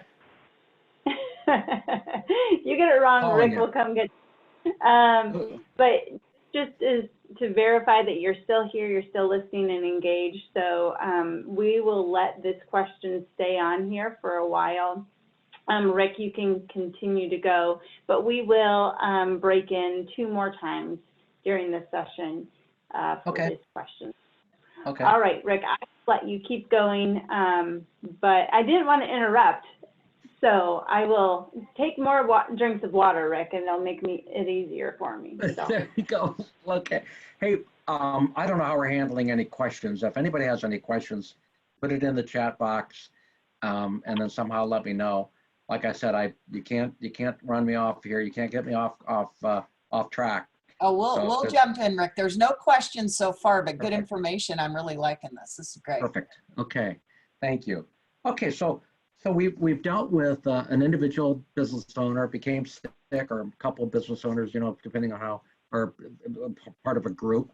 So we want to take care of the family first. Second thing is we've got this overhead expense policy that says if I become sick or hurt, we're going to cover some of my ongoing expenses here. Let's see here. My slides are not. There we go. So let's talk about what are things that we do cover. You know, let's talk about that. We'll cover the salary and benefits for the insured are not covered. I think I went one too many. Yep, there we go. Covered expenses must be deductible from your federal tax purposes, and they cannot exceed what was paid in the period prior to the disability. So what we look at here is like if there was a rent increase, we're not going to pay for the rental increase. But some of the expenses that we include are replacement wages for somebody to come in and replace you. Now, that's an interesting topic. It really depends on the industry or the business you are in. And let me give you a couple of a business that has these type of individuals. That would be the pharmacy business. The pharmacy business has a group of individuals from a certain location or geographic location that do nothing more than fill in as a registered pharmacist for either a independent pharmacist or a chain or box store pharmacy when they need one. And they're kind of like, you know, what do they call that? Substitute teacher, okay? Where they have them on call, and that is their job. That is their livelihood. They don't have require benefits. They get high-end compensated on the high end of the scale, okay? But they're there and they can work. Let's say a pharmacist goes on maternity leave or maybe wants to take a vacation and they don't want to close the pharmacy down, or they need those extra hands on deck. They can do that by getting a replacement. Now, to some degree, I've heard there are dental practices or dentals that can come out and do that. But all in all, there's not a lot. There's really not a lot of people who can do this. And if there are, depending on the industry, they do come at a premium, okay? I mean, you're gonna pay them pretty well, okay? But they are included. Utilities and telephone expenses, premium for medical expense, malpractice. Now, you know, you take a look at the malpractice insurance for these people, what that amount is. They don't want to lose that, okay? So they want to make sure that that premium's in force. Property and liability insurance, obviously they want to get their accounting and billing done, legal and collection fees all covered. And the important thing is they're going to pay the wages of their employees and some of their benefits, you know, like their health insurance premium. Those are the type of things that are important to these people. And so they want to make sure that employer wants to make sure that, boy, if these people become sick or hurt and can't come back, if I can't come back to work, I never intended for all my other employees not to get a paycheck either, okay? So what I want to do is make sure that they get a paycheck and they get, you know, their health insurance premium paid for and all these other things. Plus, there's a lot of other expenses here that, you know, that are covered. Typically, the way it works is prior to requesting a proposal, I know this is the way I've been doing it for years, is the broker will typically send in a profit and loss statement, a good 12-month P&L statement. And so the company that you use for this typically will help you through that. And they'll basically go through that in 5 minutes and identify, you know, they could just do it by sight. You know, that's, you know, because when you do it enough, you just know what is and what isn't. And you go through those and you could figure out, well, it's $19,285 per month, okay, that will cover. And then you go from there, okay? That gives you your, you know, the value of X is what it is. Now there's probably going to be a lot of expenses that are on the P&L that will not be covered, you know, like, and we'll show you these. Any income or salary or benefits for you, you're the insured, the owner, or any person who's doing like-kind business. So as an example, we see this a lot. You have a small law practice, you know, Mary Jane Smith, you know, PC, and she has maybe 2 attorneys working for her that are not partners. They are employees, okay? And we will not cover the wages for those other 2 attorneys, because typically those are individuals who are working for Mary to generate revenue, okay? And they can continue to work even if Mary's not there, okay? So that's one of the things. It really depends on the industry and who can do what. You know, like, but you take a dental practice, and you have a dental hygienist, and the dentist is not able to come into work. Now the dental hygienist can continue to work, but there's a lot of things that they can't do, okay? And so because of the medical profession, I mean, if hygienists can do all the activities of a dentist, then why would you go to dental school? Okay. The same thing with an attorney. Okay. You don't have a license to practice law. So you may have a paralegal, but they can't practice law. Okay.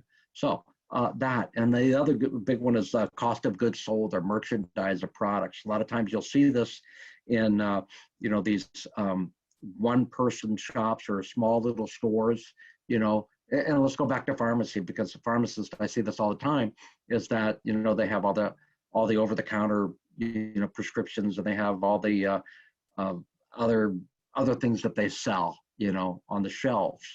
And now those things are, you know, they sell them on a retail basis, does not require a pharmacist to sell those.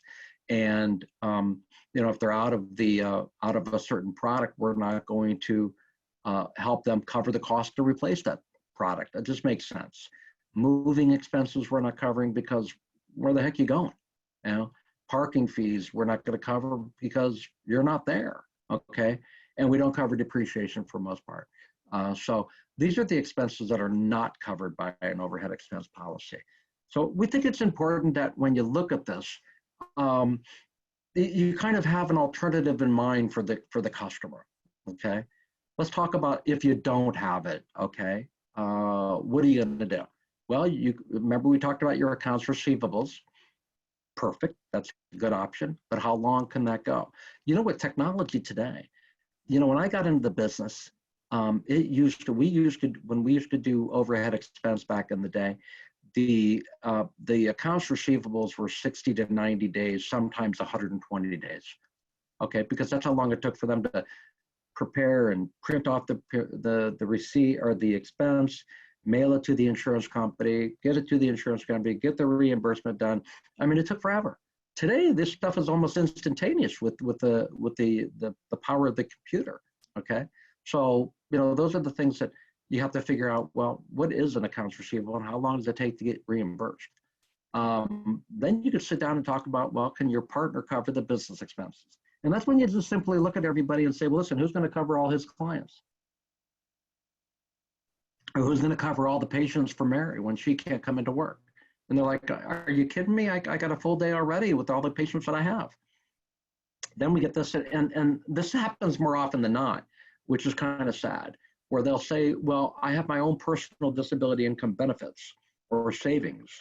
Well, here's a theory, and I just want to throw this out.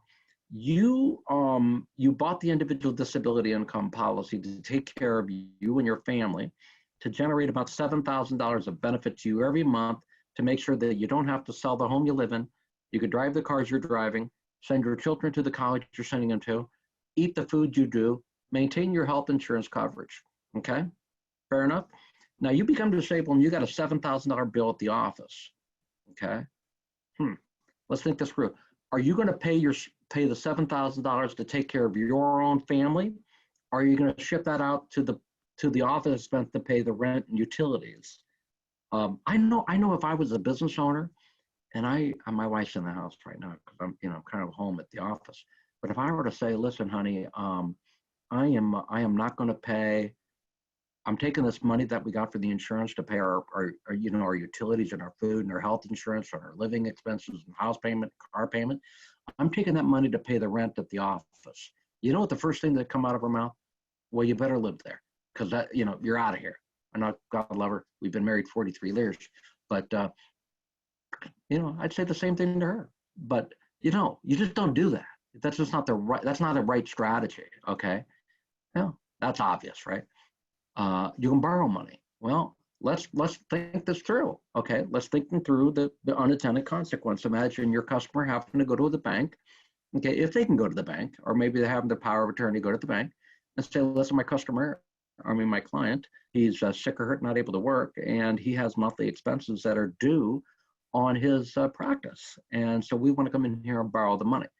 And the banker is just going to shake their head saying, next, because I don't know, you're not the government, this is not a government handout. This is taking personal responsibility on what you need here, okay? Or you can close the business office temporarily, but what's that going to do? Once that business closes, whether it be for a week or a year, the probability of that company coming back and really having a lot of success is slim to none. Okay, because what do they need in order to survive? They need customers. Those customers are not going away. Okay, so they're basically close the business or close that office temporarily. Then they come back. They'll have to start all over again. Okay, everything starts brand new. Or they can sell the business. Now, there's two ways to sell the business, or two values in every business. There's two values in everything. Like right now, if I had this pen and I wanted to sell it for a good retail value, I could. Okay, now it may take time, but if I want to get $8 for this pen, I probably could. But if I had to sell it before 4 o'clock today or before 5 o'clock today, I could sell it before 5 o'clock. But what would happen to the price of this pen? It would be greatly discounted, and so there's the real value and the fire sale value. Okay, so if you look at the business owner and you have this conversation with them, those are not viable options. Then they only have one other option, for them, is to buy an overhead expense policy, and that's just a cost of doing business. I mean, they protect the business in every way. If it burns down, somebody comes in and steals something. they do that. They all have that insurance. Well, what if you, the business owner, if you burn down, what's going to happen to your business? Because you are the business. This is just brick and mortar. You can't come into work. There's a lot of people that are relying on you to come in and do what you do. So it's important to look at that in a different way, and maybe let them know that you want to have this conversation. And why is that? Because it's important. It really is. It really is important. So along those same lines, a lot of companies have attached to it these options to protect long-term loans. Okay. Now, a business loan in itself is one of those items that can be protected under a business overhead expense policy. However, some of these business-related loans are not just for 24 months. They're 5 years, 10 years, 15 years, 20-year long-term amortized loans for some major purposes and major acquisitions. Okay, so what this will do, it's as a writer on an overhead expense policy. Now, a lot of people say, well, it's a writer on a policy. Well, a lot of companies will allow you to, on the overhead expense portion, just put zero, just put no value to the overhead, and you're just buying the writer in essence. But it reimburses the owner for covered expenses related to a long-term loan obligation. And so you think in terms of, the individual says, listen, I got $18,000 a month of fixed expense, not counting a $6,000 loan I have to Wells Fargo when I bought the practice, and it's a 10-year note, and I got 9.5 years left to go. Okay, and now my overhead expense, if I add that to the overhead, it will cover it for 12 months. So what happens to the other 90 months? So that's problematic. And so what the loan protection product says is, we will pick up those payments. Once you become sick or hurt and satisfy the waiting period, we will take those payments and we will pay them for you, okay? Because typically it's a fixed amount because it's a fixed amortization. So it's $6,028.41. Whatever that may be, we will pay you and reimburse you after you pay the loan, the lender. Or better yet, we'll take those monies, those dollars, you assign those dollars to the bank, and we'll make the bank payment load for you every month. So you don't have to go back and forth with writing a check, depositing the check, and so on and so forth. So the carriers will make that contribution, that reimbursement check, directly to the bank. Okay. Now, the premiums on a business loan protection portion are not tax deductible. Why is that? Because loan payments, amortized loan payments, with the exclusion of some portion of interest, are not tax deductible. Okay, so you kind of have to blend those and make sure you clearly understand that. But the benefits of this is help protect, make loan payments in the event of a disability. It's real simple. I'm going to make your payment. Okay, and keeps the business open and operating and creates goodwill and helps reduce financial hardship. I mean, these are the things that you have to help your customer understand. So when you're having the conversation, we want to take care of your family first. Number two, we want to take care of your business family, taking care of all the rent. Now, do you have any long-term loans that are going to go beyond 12 months or 24 months? Maybe even after you sell the practice. Maybe you can sell the loan to, or maybe from the proceeds, pay off the loan. But those proceeds were intended to come to you, not to pay off a loan. Okay, so I mean, there's a lot of different benefits here that as a business owner, I think they could really, really see a lot of the benefits to them, that if they can get that obligation, that loan taken off their plate. Okay, so it's a pretty neat product, probably not used as much as a lot of people would think, and the reason is because same reason people don't buy income replacement. Nobody's talking about it. Nobody's asking. A good way to prospect for business loans. You're drinking water, so I'm going to interrupt you again. Sure. We are going to launch another polling question just because we had a lot of people not able to get to this one. So I just want to, we're launching it now. Okay. And a couple of people have said that you do have to click on polling at the bottom. It might not pop up. Yeah. So just so you know, you can do that. If not, if you are not able to answer the poll and you're trying all the things and you're getting frustrated, don't worry. You can always just email info@NAIFA-Iowa.org and let us know. You can put something in the chat bar that says, hey, I'm here, I just can't do my polling, all that kind of stuff. We don't want you to miss out on your engagement credit, I guess. So that's going to be up for another 2 minutes. Rick, if this is up, does it distract you or is it okay? Can you? Yeah, I don't even see it anymore. I answered the question and it goes away. Fabulous. Okay, I'll let you keep going. Thanks, Rick. Okay, all right. So again, we're talking about that business loan protection rider and how it works. And let's see if I can. Why am I not able to do this guy? There we go. Let's take a look at the loan criteria. What type of loans typically are considered? We can do it for the purchase of a new or existing business. So, and we do get a lot of this. It's interesting. You typically get it from young professionals who are entering the business market or entering the business of particular businesses from their family members or an uncle or somebody.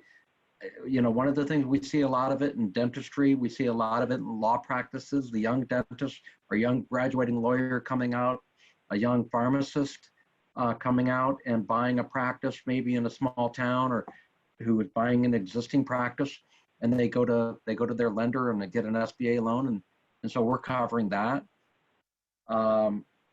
Equipment, building, or land for the business. Now, one of the things that we do, I think every company will do, is if you're buying a building, that building must be occupied 100% by the business that we're talking about. So you can't have a guy or gal, let's say a gal says, well, listen, I'm going to go buy a dental practice and I'm going to put it in a strip mall that I want to build, and I want to buy a strip mall. And there's maybe 4 or 5 different units in the strip mall, and she's going to occupy one of them, but she wants the business loan protection to cover the whole strip mall purchase. Well, that's not going to happen because the strip mall now becomes a investment property. It's not you're just not occupying a building. You're actually, you know, in an investment property, so you're deriving rent to yourself. So that won't work. Anytime you want to expand the business or renovate the business, or you increase in working capital, you need a loan for working capital, or just about any other business related type of loan. Okay, typically they need to be for business purposes, term variable rate or balloon rate. We can handle those, and we could do long-term lease financing, okay, or commercial mortgage. So there's a lot of different things, a lot of different ways you can look at this, but it's a great way to get a really strong alternative to overhead expense for those long-term obligations, not those month-to-month obligations. Now, granted, the lease is going to be, you know, maybe extended a year or 2 or 12 months beyond there, but leases you can sublet that. You can't sublet a payment on a equipment or, you know, whatever you're doing for the loan. You just can't do that. So this is a good alternative for those people. And it's, again, just like everything else we do, we buy insurance to protect the things we can't afford to lose. And you really don't want to lose your good credit. You don't want to lose that, you know, the capability of borrowing money in the future, and you don't want to lose your relationship with that bank. So that's pretty darn important stuff. Some examples, total aggregate loan. Yes. Rick, we have a question. Do you run into banks asking for DI along with life insurance? Craig Adamson wants to know. Do you, okay, ask the question again. Do you run into banks asking for DI along with life insurance? It depends. A lot of the banks have credit life insurance as credit term life insurance, and they also have credit loan, you know, like disability benefits. Okay. It really depends on the lender, whether or not they are actively engaged in marketing those subset products to their customers. I don't get much requests for life insurance, but we do get, I mean, we do those, but it's not from me. It's from our life side of the house. And, it's interesting. I do get a lot of requests for business loan protection from the actual bank. I will get it's not uncommon for me to get a call from a local community bank that's involved in SBA loans, or like a Wells Fargo or or whomever. They'll call us and ask us, we have a customer, a young person buying a business, he's borrowing 800,000 from us. We'd like to have it protected. And then what we do is basically have them circle back with the customer, the young customer of theirs, and let them know that if they can have their advisor call us, and then we'll help them through that. We don't get involved in the actual transaction with the bank from my perspective. Okay. Well, I'm sure life insurance is part of that conversation.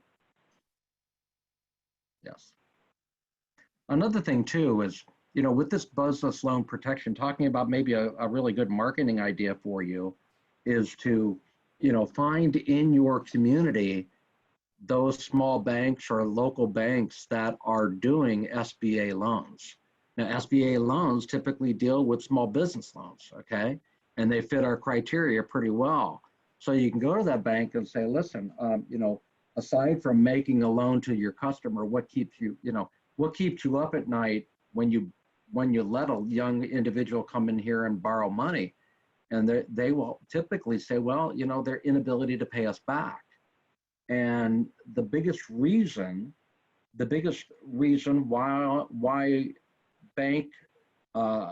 there's bank defaults on loans is not because they made a bad choice on who they lent the money to. It's not because the business didn't have a viable plan and a pro forma plan that really looked good.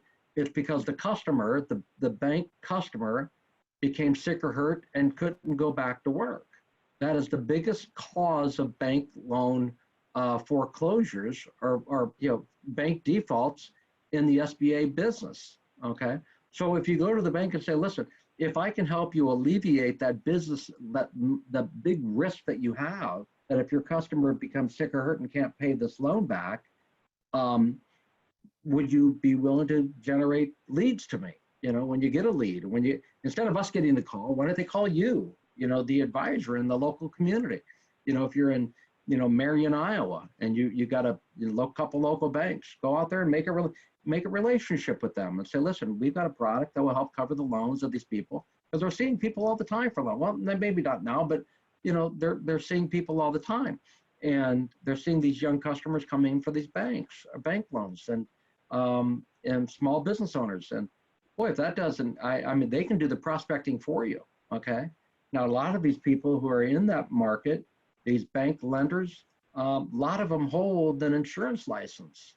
So if they hold an insurance license, why don't you create a formal partnership where you can split commissions and you can be that advisor for that. Now you get that, you get a young person who's coming in who's going to be of high value to the bank, who is a professional. I don't know about you, but that's a pretty good customer, okay, to have and to build your career around. And so this could be a great door opener by working through the bank channels. Okay, we call it bank channel marketing, and it really has there's a lot of value to it. And we do have a lot of brokers who take advantage of this and do a pretty darn good job.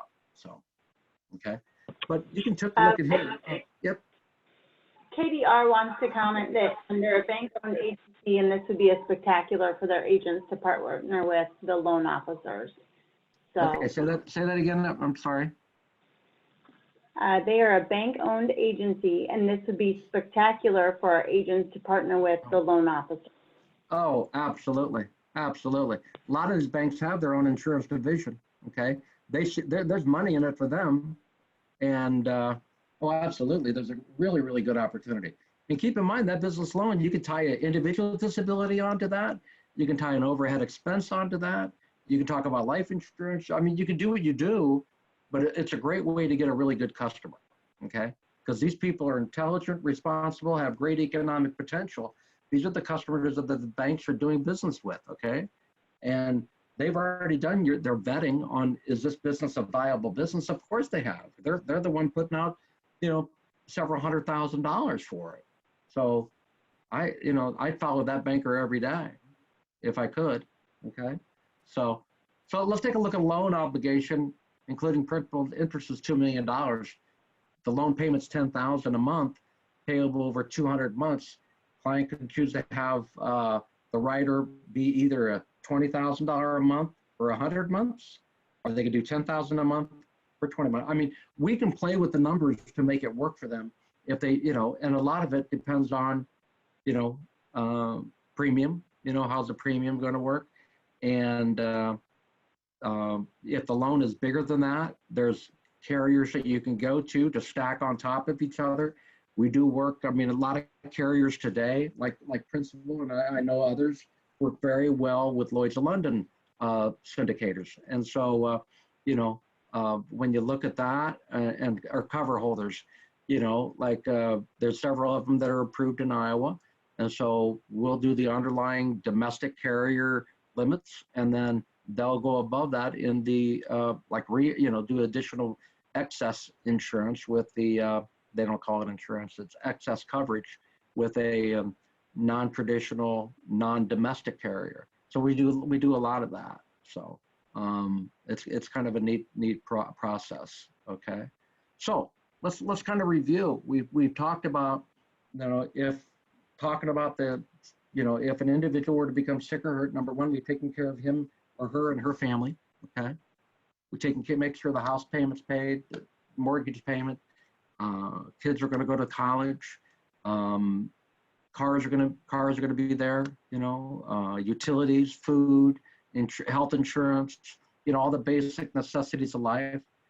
If they become disabled, we've made sure that the families that rely on that person are covered and have a stream of income. That could be from overhead expense, making sure that those valuable employees, that second family, has their income coming in. And then we talked about, well, if they have a long-term loan, you know, what's going to happen, and how are we going to manage that in addition to covering the cost of the overhead expense. Now the second thing is, you know what, we got somebody who can run the business for us. Maybe we have somebody within our world that is running the business that is so important to me that if they became disabled, now we're not talking about the business owner now.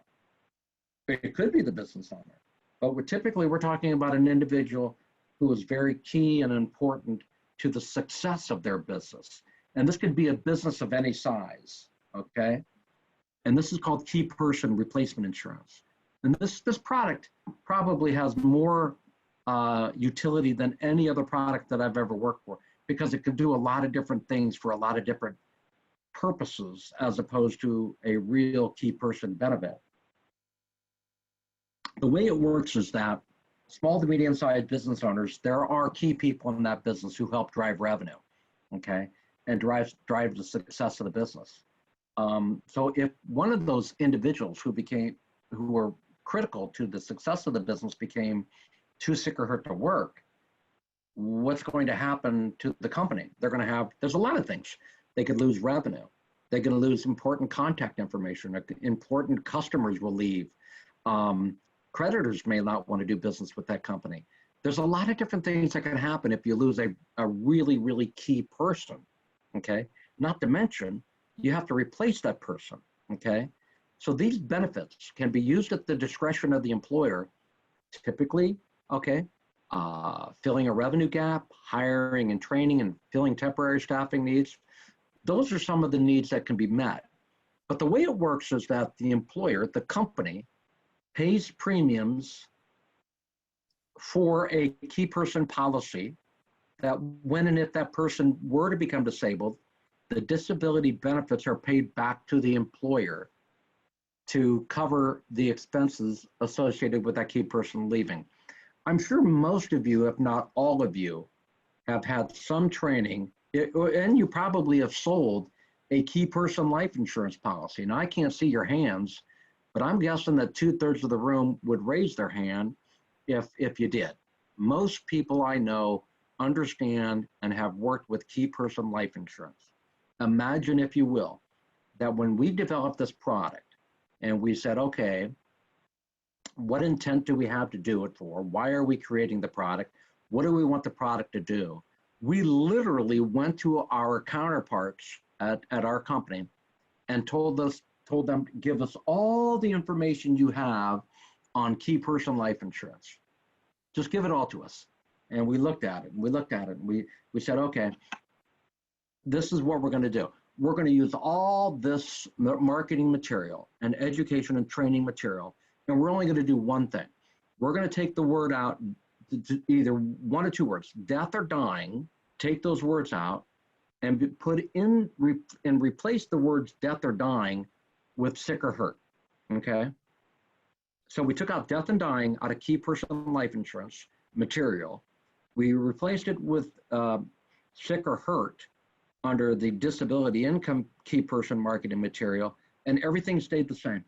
Because the reason you sell life insurance on a key person is the same reason you should be selling key person disability. However, the probability of becoming disabled is about 6 to 8 times greater during their working years than that key person dying, okay? So if you're a risk taker, or if you're a risk manager and you look at the probability of risk, wouldn't you think it'd be prudent to cover a known risk that is 6 to 8 times higher than another risk before you do the second one? I mean, it just boggles the mind, okay? But it's not hard, okay? Now, you also can consider key person on a business owner.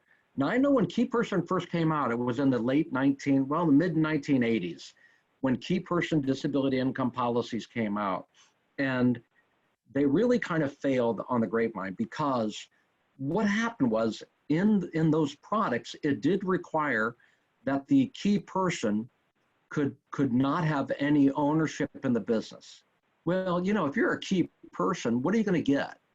You're going to get what from the business? If you are really a key person, they are going to give you some degree of ownership, okay, as an incentive to stay with and help generate revenue and increase the volume of revenue for the company, because you have skin in the game. You're an owner, okay? So what used to be where you could not have any ownership, you now can have up to 50% ownership. I'll just give you a real quick example. How am I doing on time here? I'm doing good. A real quick example of key person products in the past. It used to say that, well, if you're a key person, if they were to replace you, they could not find you in your geographic location. Meaning, if you became disabled and your business was in Eastern Iowa, anybody in Eastern Iowa, they'd have to go outside of Eastern Iowa to find you, which is kind of weird. Number two is that you have no degree of ownership at all, okay? And your occupation and duties had to be very unique, where it would take, time to find a person, and you'd have to pay a premium for that person. Well, we had it when I was with Paul Revere. Many of you know I was with Paul Revere for years, and I was only able to sell one policy, only one. After all the times I've tried to sell it, we were only able to sell one policy, and this guy was a nuclear physicist, and he was a level 3 bilingualist in the Russian language. Now, by that alone, there were only 3 people on the whole earth that did what this guy did. And what he was a private contractor with the United States government, working jointly with with Russia and disarming nuclear warheads. And there's not a lot of those people around. And so he was a key person for that private company where he was a private contractor. Very, very valuable. Okay. But today it could be a business owner, 2 partners who want to have a key person policy on each other. Stacy and I are we're both dentists or attorneys, and if Stacy were to become disabled, I want to find somebody to replace her really quick. If she became disabled, I know I'm going to get bought out, but that money's going to go back to her, okay, for buyout. I know we're getting overhead expense, but that covers my monthly expenses.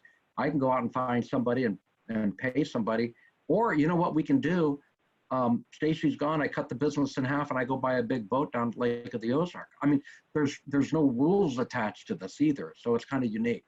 So key person is a really unique plan to fill a lot of little gaps that companies come into. But typically, who is a key person? You know, our theory is this, and most carriers will have the same theory, is that if you tell us they're a key person, we're not going to argue the point, okay? But we're looking for somebody who's critical in the livelihood of the business. They may or may not be an owner. They may or may not have management decisions. We hope they do.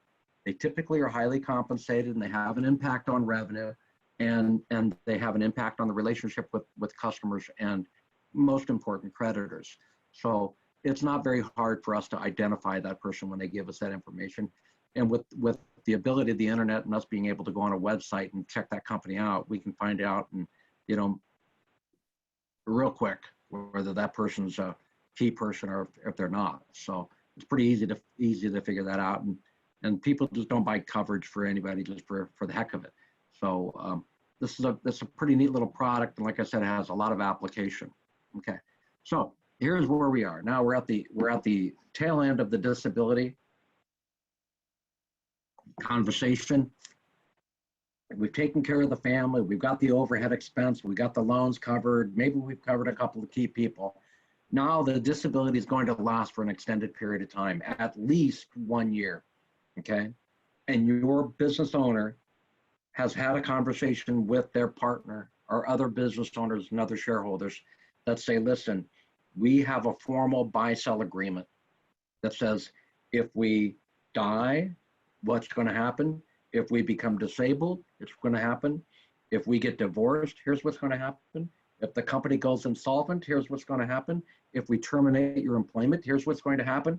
All these things are written out in what's called a business succession or buy-sell agreement, okay? But unfortunately, the life insurance is dealt with. They got life insurance. They've dealt with the divorce. They've dealt with the termination. They dealt with the insolvency. But one area that is hardly ever mentioned, is always mentioned, but never insured, is the risk of disability, okay? And why is that? Because disability buyout is not complicated, but again, it's why I got this theory that I can come up with a great idea, and I can almost tell you with 100% certainty. I can say absolute 100% certainty that if I don't ever ask you to buy it, you will never buy it if I don't ask you. Okay, so people just are not being asked about this, and so what we found out is that when you pick up that buy-sell agreement, have it reviewed by an attorney or a third party, and have them in an unbiased way give their opinion to you and your customer of what they believe will happen in that buy-sell agreement. What you're going to find that most buy-sell agreements are antiquated. They're not up to date. They don't address any of the perils that we talk about. They do talk about there is a consequence for dying. There's a consequence for becoming disabled. There's a consequence for termination, death, and all these other things. But we find is that of all the things that they can insure, life and disability hardly ever has any type of insurance. When I say hardly ever, I mean hardly ever. Now this, within the constraints of the buy-sell agreement, which is a legal document that says if this happens, then this person or other person or company is obligated to do something.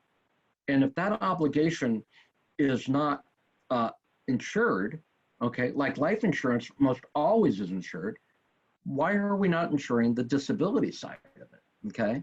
So disability buyout is used to fund and purchase disability insurance to fund that buy-sell agreement, just like life insurance. And again, when we talk about, when this product was developed, they just gone to the life insurance, life insurance buy-sell, you just take out the word death or dying, and you put in the words sick or hurt. And that's what it does, okay? But it allows for the owner, okay? Let's say that, Stacy and I are business owners, and I become disabled, okay? and she's obligated to buy me out. It's right in our agreement. She's got to pay me, you know, $500,000 on the 366th day of my disability. And now here's a question that you got to ask. Who said you're disabled, Rick? You know, it's a lot of people for no other reason will insure with disability, a buy-sell agreement, to have somebody become a referee and determine who is and who isn't disabled. You see, if she calls me and says, listen, I'm not coming in work for about a year because I want to get my money from you, I'm going to say, well, wait just one minute, doggone minute. You know, you have to be disabled. And she could say, well, yeah, I'm disabled. I'm depressed because it's a disability. Or I'm an alcoholic. I mean, I'm starting today with 4 drinks a day and I'll move up, but I'm going to be an alcoholic. No, you should have a third party determine that. And we found that the best way to do that is with the insurance company to do that for you. Is be that third party, that referee. Okay. So if you don't have the insurance, where's the money going to come from? Well, it has to come from company cash flow. Okay. Got to get a loan maybe, or you got to sell, the business. So I'm disabled and she's still working there, right? And I want the best dollar I can in lieu of the fact that she's got no money to buy me out. So who am I going to go to get the most money I can get? I'll give you the first guess. I'm going to go to my competition. And now what's going to happen, they're going to own half the business, okay? And she's going to sit there and say, well, this is not good. Our competition owns half the business. So you think they're going to make any changes or put any undue pressure on you? Or what they may do is let that value of that business just go to zero, okay? They may just bleed that business down, because what if they bleed that business down? Where's that business going to go? It's going to go to the competition, going back to them, okay? To eventually, she's going to say, you know what? This is terrible. I'm going to sell it pennies to the dollar. There's no really good solution to this. So what you want to do is insure it, make sure there's plenty of money there to fund that buy-sell agreement. If there's not a lot of money and you don't want to insure all of it, at least insure a down payment portion of it, okay? Something like this. So that's the unique thing. When you have a business, a partnership, S Corp, C Corp, those are terrific. Profit and positive book value, several owners or partners, and it could be a variety of industries. It's not necessarily, you could pretty much do any industry at all, because who we're dealing with here are the owners, okay? We're dealing with the actual people who are the owners, who are typically in that classification of business that most of your insurance carriers like to work in. Those are the people who take a shower before they go to work, as opposed to when they come home from work. So, and you're looking between age 35 and 55. They're critical to the earnings, and typically little or no manual duties or occupations that tend to do that. So let's take a look at the advantages of an agreement. What's the really advantage to the disabled owner? Let's say I'm the disabled person. Why would I care? Okay. Well, number one, it's going to create a buyer. I got a ready-made buyer at a fair and definite price. We take all the mystery out of it, okay? It helps finance my future after a disability, so I'm getting all my money out of the business, and it could provide income to me to cover my expenses if I wanted to. Maybe if I wanted to move to Arizona, or I wanted to move to Florida, and I wanted to leave the Midwest. I can sell the house and not have to worry about the constraints of being a business owner and having to deal with the day-to-day activities. Okay. Well, let's take a look at the one who's still in the business. If Stacey wants to buy me out, now she's got the money to do it. Okay. I mean, she's got the money now. She can maintain the business continuity, avoiding any family members getting into the business. Okay. So if she can be remaining business, I can remain my portion of the business if she can't buy me out. But right now, she's going to have to work with my 18-year-old son who just dropped out of college, and now who's going to be running this business, okay? And she's going to pull her hair out. She's going to say, my God, I don't want this, okay? And like I mentioned before, it safeguards against maybe the competition coming in and buying my interest out in the business, because I'm looking for, for me and the best for me and my family. So I'm looking for that highest amount of money I can get. Okay. So I hope you kind of see how all this stuff intertwines with each other. Okay. So what you need to know is, go ahead. I'm interrupting for the last polling question. And Rick, I would love to go into business with you, just as a side note. So I feel like it's been mentioned Of course. often. I think we've solidified it. All Okay, right. so this last one here, there's only one right answer, if I'm For seeing it sure. correctly. The Panthers, right? No. Yeah, come on. Oh, come on. I'm gonna, I don't know who I want it to be. Cyclones. Okay.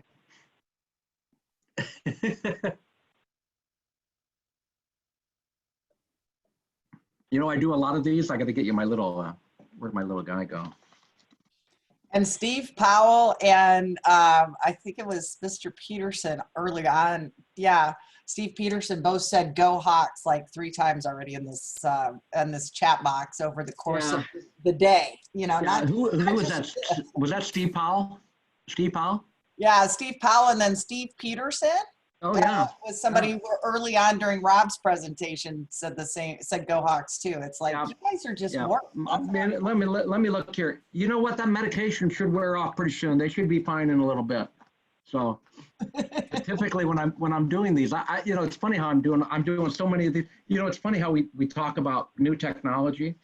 I did a little survey and looking out, what are all the different ways we can do this? There's WebEx, Microsoft Team, Uber Conference, GoToMeeting, and then I found some that are just like where they came up with the names for these, like Google Hangout. I mean, there's one called Blue Jeans, Skype. Now, Skype's been around for so long; it's like left over, right? I know it, but Skype. I mean, isn't that something you did like when you were 8 years old? Yeah, and you went out.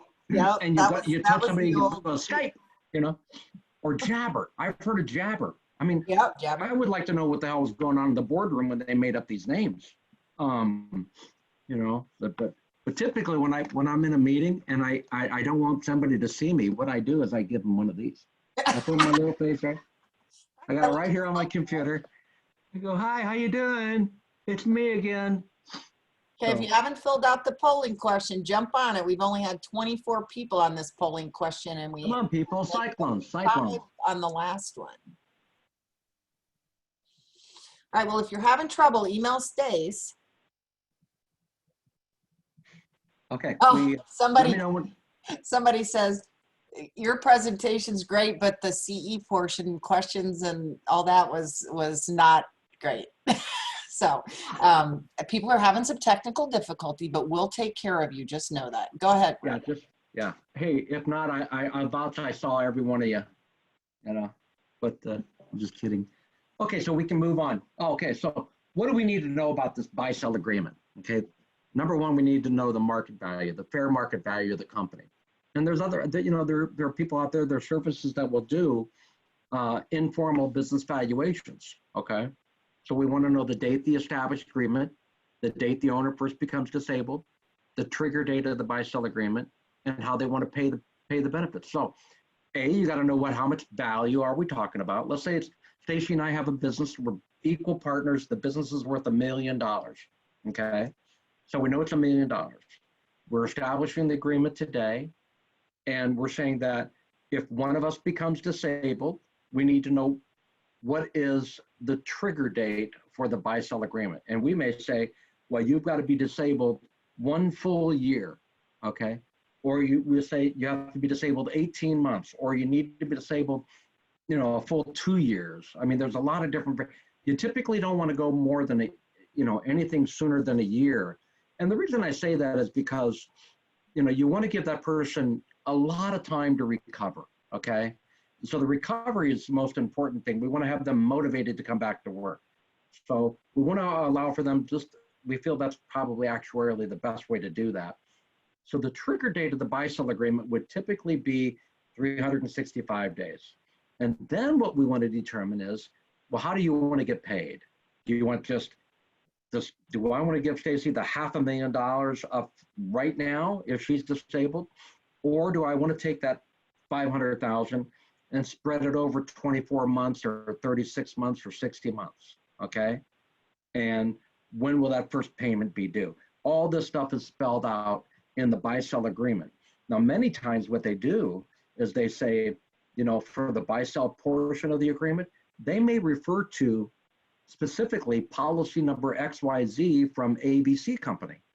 And that will just take all that wording that's required in the buy-sell agreement and put that right into, and just incorporate the terms and agreements of the buy-sell agreement. So there's 100% continuity between their agreement and the way they have it funded, okay?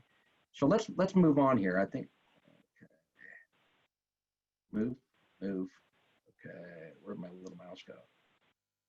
Okay, nope, I went the wrong way, did I?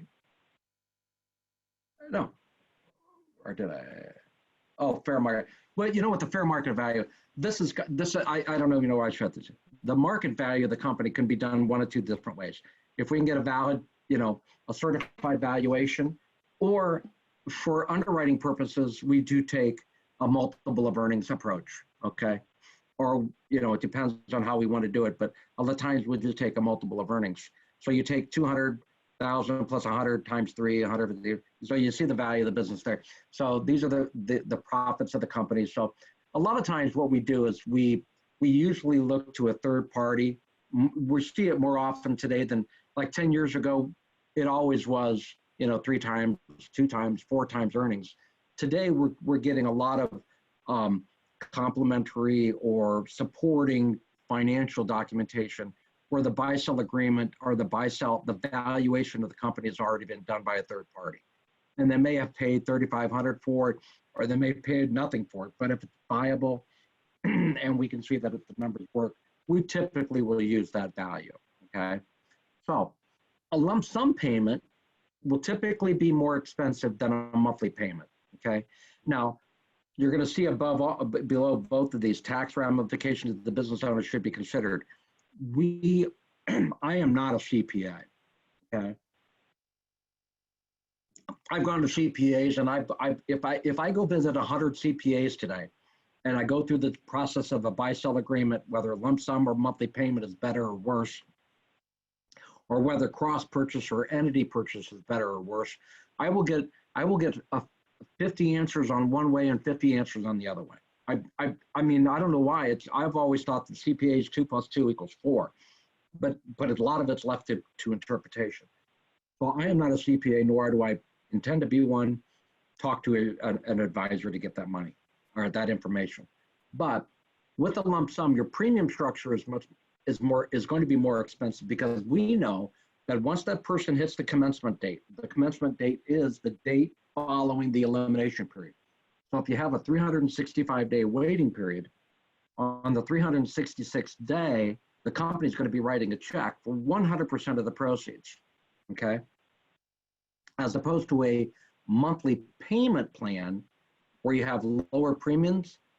What happens there is after the waiting period and on the commencement date, then the insured or the beneficiary starts to accrue benefits, and we pay a monthly benefit. So you take that 500,000 and you divide it over 60 months or 120 months, it's going to be a much smaller amount paid out monthly. Now, in theory, you would say, well, what does it matter? You're still going to pay out the $500,000. No, because if under the monthly payment installment plan, if the insured dies while they're on claim, the company pays no future benefits because it's a disability income policy. So it's important that you not only have a disability income plan, but you also fund it with life insurance, okay? So those are a couple of things to kind of keep in mind when you're looking at this. So now you're looking at, well, how do I structure it? You can do it a cross purchase or entity purchase. And really the terminology and the theory behind this and the process is identical to what you would find in a life insurance deal. Do I use a cross purchase, meaning I buy a policy on Stacy, Stacy buys a policy on me, okay? And that's how it works. We each have a policy on each other. An entity purchase where there may be, 10 owners or 5 owners, where the company is the owner of the policies, and the company is the beneficiary, and you only have 5 policies. And if you had 5 people and you wanted to do a cross purchase, you'd have 25, 20, I don't know how many, 24 different policies. With a cross purchase, or with an entity purchase, you're going to have one policy for all 5 people. Okay. And so that's how that works. So having a cross purchase on a smaller entity group, 2 or 3 owners, like if Michelle and Stacy and I were all 3 owners, and I would buy one on Michelle, I would buy one on Stacy, and they would do concurrently, they would do the same thing. Okay.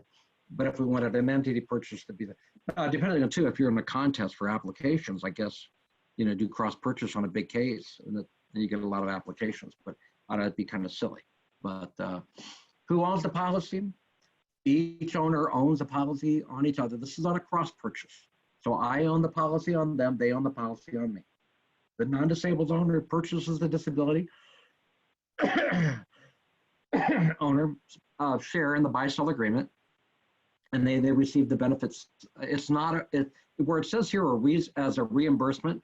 For CE purposes, it typically is a reimbursement. Now there's one company that does not do a reimbursement. It's an indemnity plan, and that's the principle. But just for it doesn't have to be a reimbursement. Now, what a reimbursement meant was, company wrote the check out for $500,000, and we reimbursed the company for that check. We felt that was kind of silly to do that way. So what we do is we just basically take and write the check directly to the beneficiary. Okay. And then the non-disabled owners own the business, and the disabled owner has been paid an agreed upon price. So once the policies are created and paid, then the ownership is in exchange for the money. Stacy's giving me her ownership. You follow me? So this is the way it works. A cross purchase, got owner A or owner B. Owner A buys a policy on B, and owner B buys a policy on A. They pay the premiums to the insurance company. If owner A becomes disabled, the policy benefits go to the insured, and then the insured, policy A, he's the disabled person, sends his ownership to policy B. That's kind of complicated. It's easier than the way it looks there. But you've all worked with cross purchase agreements, okay? The advantages: policies are not available to creditors. Non-disabled owners receive an increase in the basis. Again, that's up to the CPA to determine. If more than 3, the number of policy may not be practical if there's more than 3 people. So let's consider a entity purchase plan. This is where the company now is the owner of all the different policies, okay? And so they own all the policies, and after disability, like I mentioned, the money goes to the company, then the company redistributes, then they pay out the cash to the disabled owner, and then what happens is if there's stock involved, then there's a stock redistribution, okay? Or there could be a redistribution of the ownership, or whatever the agreement says. The end result could be a different formula for redistributing the shares and stock of the company, okay? And this is how that works if you wanted to look at a graph. But was I to go to 4:30 or 4:45? I don't want to. You started kind of close to a little bit before 3, so 4:40 is probably good. Yeah, 4:40. Okay. Yeah. Okay. So that's your entity purchase. A lot of times it depends on, really boils down to the size of number of applications. A lot of times, we're dealing with 2 to 3 people, and so those are typically cross purchase plans. Now remember, if you're doing a cross purchase or an entity purchase plan, the ownership has to be either the other owner in a cross purchase, or the company, somebody signing on as a company owning the business. But the ownership, the signatures on the application cannot be the same. Let's say I'm an owner and we're doing an entity purchase plan. So I can sign as the insured and I can sign as the owner. That's not allowed. One of the other owners has to sign for my policy as that owner has to get somebody else to sign for his or her own policy. So you always want to look at the way the signatures are on a, whether it be a cross purchase or a entity purchase, make sure you have owners insurance cross signatures on all the applications. That's going to be required. Okay. So keep that in mind. Let's see, oversight, make sure everybody needs, one of the things too, that the value of the business is going to go up. Okay. And, or down. Okay. So the buy-sell agreement needs to be addressed to address the disability income in addition to death life insurance. If it doesn't address disability, make sure it's properly funded. And the other thing is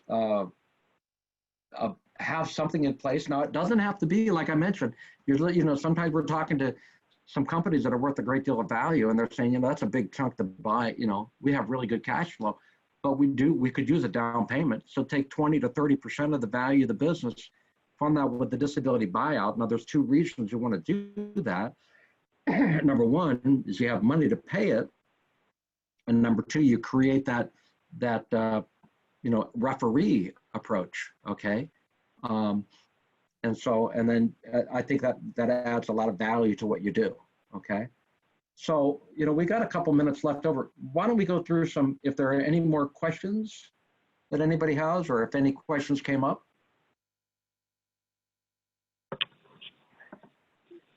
Jill Ford says, thank you. We also had someone else say that this was super informative. They're thankful for that.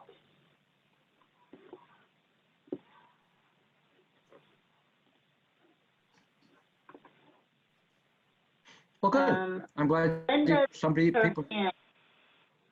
Hold up. I see you, Linda, and I will let you talk here. Just 1 second. Okay, Linda, you should be able to talk if you unmute your phone.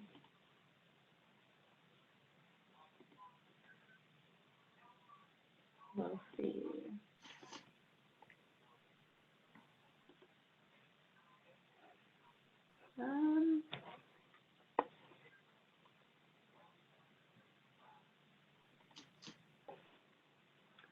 Linda, otherwise you could also put it in the chat, your question in the chat, because I'm still showing you it's muted. Did you try to unmute her manually? You can, it'll send her a little link. Yeah, I'm clicking the unmute button for Linda, not. So Linda, why don't you go ahead and just type it in the chat box and go from there. Craig Adamson has a question while we're waiting for that. Rick, it says certified valuation for business policy increases or just a cursory appraisal, ? Tax returns and certified financials, ? Yeah, we could use either one. Typically, if they have a certified valuation, obviously we'll use that.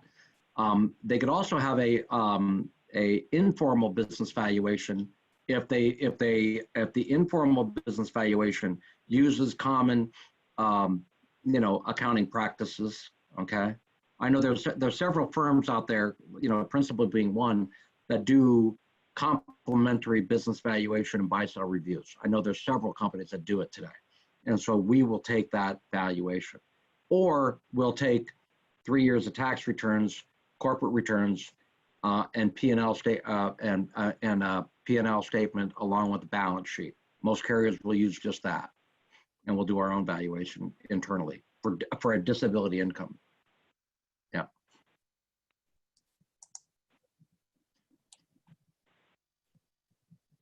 I think Steve Powell's question is the best of all. Do you still want pepperoni and cheese? Snipe hunt! ! That must be an internal thing.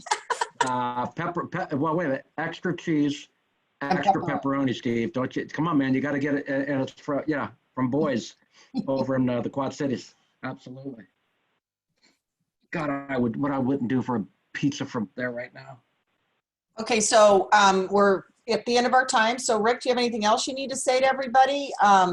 We'll be happy to share out Rick's contact information. Many of you already know Rick because you've been around the state a while, but if you're new, to NAIFA, Iowa. Rick's one of our past award recipients for our highest award of the that you can earn as a member of NAIFA. So he's awesome. And thank you so much, Rick, for doing this during this, I'm sure, very busy time for you, because I know people are very concerned about disability right now, and I'm sure you're fielding a lot of questions. So if you're going to participate in the happy hour after this, you are going to have to sign off of this meeting, correct, Stacy? Yes, sign off of this meeting. We sent you a link in our Know Before You Zoom email, but we also just sent an email about 10 minutes ago, and the link is in there as well. I can also stick it into the chat bar if you need it that way as well. So there's lots of ways. Go ahead. I didn't see you still on. Go ahead.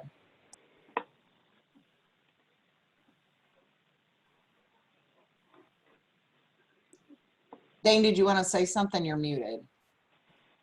Yeah. I can't hear you. Thank you, Rick, for all the opportunities to help service and protect our businesses and business owners.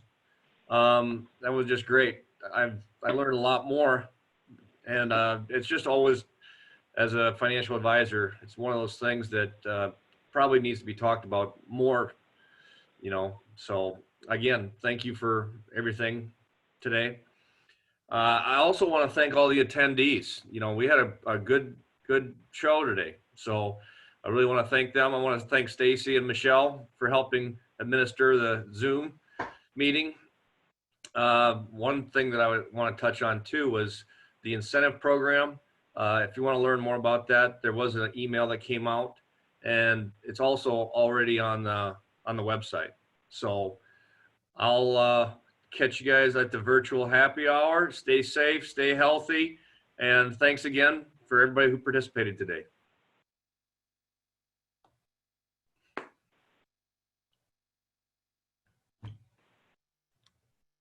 Rob, did you get the